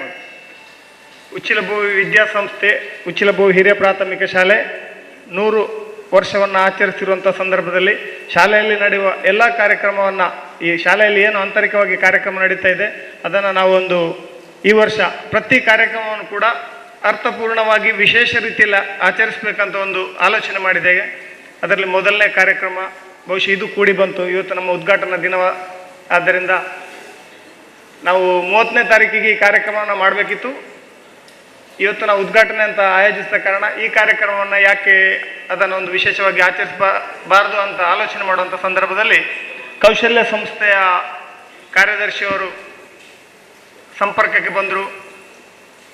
ಅವರ ಜೊತೆ ಮಾತಾಡಿ ಕಾರ್ಯಕ್ರಮವನ್ನು ಹೇಗೆ ಮಾಡುವಂತ ಚರ್ಚಿಸಿ ಅದಕ್ಕೊಂದು ರೂಪ ಕೊಟ್ಟು ಇವತ್ತು ಆ ಕಾರ್ಯಕ್ರಮವನ್ನು ವಿಶೇಷ ರೀತಿಯಲ್ಲಿ ನಾವು ಆಚರಿಸಲಿಕ್ಕೆ ಹಾಗೂ ನಮ್ಮ ಶಾಲೆಯ ಹೆಸರು ಈ ಕಾರ್ಯಕ್ರಮದ ಮೂಲಕ ರಾರಾಜಿಸುವಂತೆ ಮಾಡಿದ್ದಕ್ಕಾಗಿ ನಾನು ಮೊದಲನೇದಾಗಿ ಕೌಶಲ್ಯ ರಿಜಿಸ್ಟರ್ಡ್ ಮಂಗಳೂರು ಇವರಿಗೆ ಉಚ್ಚಿಲಭೂ ವಿದ್ಯಾಸಂಸ್ಥೆ ಹಾಗೂ ಶಾಲಾ ಶತಮಾನೋತ್ಸವ ಪರವಾಗಿ ಧನ್ಯವಾದಗಳನ್ನು ಅರ್ಪಿಸ್ತಾ ಇದ್ದೇನೆ. ತನ್ನೆಲ್ಲ ಬಹಳ ಒತ್ತಡದ ಕಾರ್ಯಕ್ರಮಗಳ ನಡುವೆ ಪಂಪಲ್ನಲ್ಲಿ ಏನೋ ಬಹಳ ದೊಡ್ಡ ಎಜುಟೇಷನ್ ನಡೀತಾ ಇತ್ತಂತೆ, ಅದನ್ನು ಪಾಪ ಅರ್ಧದಲ್ಲಿ ಬಿಟ್ಟು ನಮ್ಮ ಮೇಲೆ ಪ್ರೀತಿ ಇಟ್ಟು ಬರ್ತೇವೆ, ಕಾರ್ಯಕ್ರಮಕ್ಕೆ ಖಂಡಿತ ಭಾಗಿಯಾಗ್ತೇವೆ ಅಂತ ಆಶ್ವಾಸನೆಯನ್ನು ಕೊಟ್ಟು ತಡವಾಗಿ ಬಂದು ನಮ್ಮ ಕಾರ್ಯಕ್ರಮಕ್ಕೆ ಮೆರುಗನ್ನು ಕೊಟ್ಟಂಥ ಉಪಾಯುಕ್ತರಾದಂಥ ಶ್ರೀ ಕೆ ರಾಮರಾವ್ ಅವರನ್ನು ಉಚ್ಚಿಲಭೂ ವಿದ್ಯಾಸಂಸ್ಥೆ ಶಾಲಾ ಶತಮಾನೋತ್ಸವ ಸಮಿತಿ ಹಾಗೂ ಕೌಶಲ್ಯ ರಿಜಿಸ್ಟರ್ಡ್ ಇದರ ಮುಖಾಂತರ ಅವರಿಗೂ ಕೂಡ ನಾನು ಧನ್ಯವಾದವನ್ನು ಅರ್ಪಿಸ್ತಾ ಇದ್ದೇನೆ. ಮಾದಕ ದ್ರವ್ಯದ ಚಿತ್ರಣದ ಬಗ್ಗೆ ಎಳೆಯಾಗಿ ಮಕ್ಕಳಿಗೆ ಕಥೆಗಳ ಮೂಲಕ ವಿವರಣೆಗಳ ಮೂಲಕ ಅದನ್ನು ವಿವರಿಸಿದಂಥ ಜಿಲ್ಲಾ ಪಂಚಾಯತ್ ಸದಸ್ಯರಾದಂಥ ಶ್ರೀಮತಿ ಧನಲಕ್ಷ್ಮಿ ಗಟ್ಟಿಯವರು, ಇವರಿಂದ ನಾವು ತುಂಬ ನಿರೀಕ್ಷೆ ಮಾಡ್ತಾ ಇದ್ದೇವೆ. ಶಾಲಾ ಶತಮಾನೋತ್ಸವವನ್ನು ಆಚರಿಸ್ತಾ ಉಂಟು. ನಮಗೆ ದಕ್ಷಿಣ ಕನ್ನಡ ಜಿಲ್ಲಾ ಪಂಚಾಯತ್ ವತಿಯಿಂದ, ಮೇಡಮ್ ಇಲ್ಲಿ ಕೇಳಿ, ದಕ್ಷಿಣ ಕನ್ನಡ ಜಿಲ್ಲಾ ಪಂಚಾಯತ್ ವತಿಯಿಂದ ನಮ್ಮ ಶಾಲೆಗೆ ನೀವು ಈ ತುಂಬ ಸಹಕಾರವನ್ನು ಕೊಡಬೇಕಂತ ನಿರೀಕ್ಷಿಸ್ತಾ ಈ ಕಾರ್ಯಕ್ರಮಕ್ಕೆ ಬಂದದಕ್ಕೆ ನಿಮ್ಮನ್ನು ಉಚ್ಚಿಲಭೂ ವಿದ್ಯಾಸಂಸ್ಥೆ ಶಾಲಾ ಶತಮಾನೋತ್ಸವ ಸಮಿತಿ ಹಾಗೂ ಕೌಶಲ್ಯ ಇದರ ಮೂಲಕ ನಿಮಗೆ ಧನ್ಯವಾದವನ್ನು ಕೊಡ್ತಾ ಇದ್ದೇವೆ.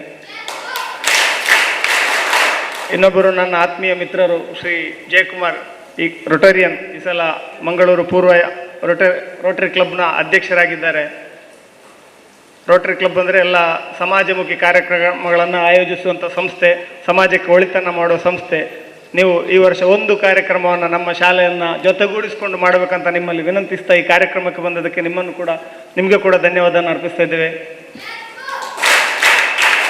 ಇನ್ನೊಬ್ಬರು ವೇದಿಕೆಯಲ್ಲಿರೋರು ಕೌಶಲ್ಯ ಸಂಸ್ಥೆಯ ಅಧ್ಯಕ್ಷರು, ಈ ನಮ್ಮ ಶಾಲೆಯ ಹಳೆ ವಿದ್ಯಾರ್ಥಿಯವರು ಈ ಕಾರ್ಯಕ್ರಮವನ್ನು ಇಲ್ಲಿ ಮಾಡಬೇಕಂತ ತುಂಬ ಉತ್ಸಾಹದಿಂದ ನಮಗೆ ತುಂಬ ಸಹಕಾರವನ್ನು ಕೊಟ್ಟಂಥ ಶ್ರೀಯುತ ಸತೀಶ್ ಕಾರಂತ್, ಇವರಿಗೂ ಕೂಡ ಶಾಲೆ ಶತಮಾನೋತ್ಸವ ಸಮಿತಿ ಹಾಗೂ ಕೌಶಲ್ಯದ ಪರವಾಗಿ ಧನ್ಯವಾದಗಳನ್ನು ಅರ್ಪಿಸ್ತಾ ಇದ್ದೇವೆ.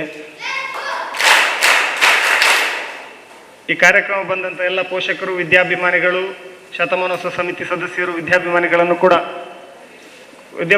ನಾನು ಧನ್ಯವಾದ ಅರ್ಪಿಸ್ತಾ ಇದ್ದೇನೆ.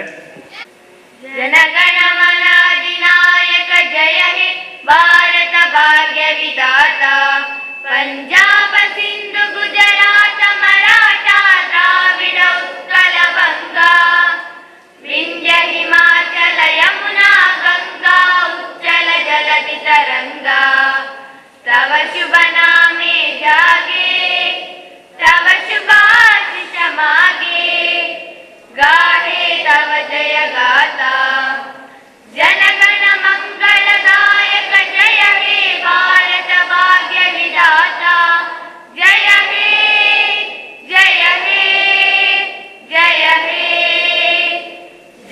ಗಜ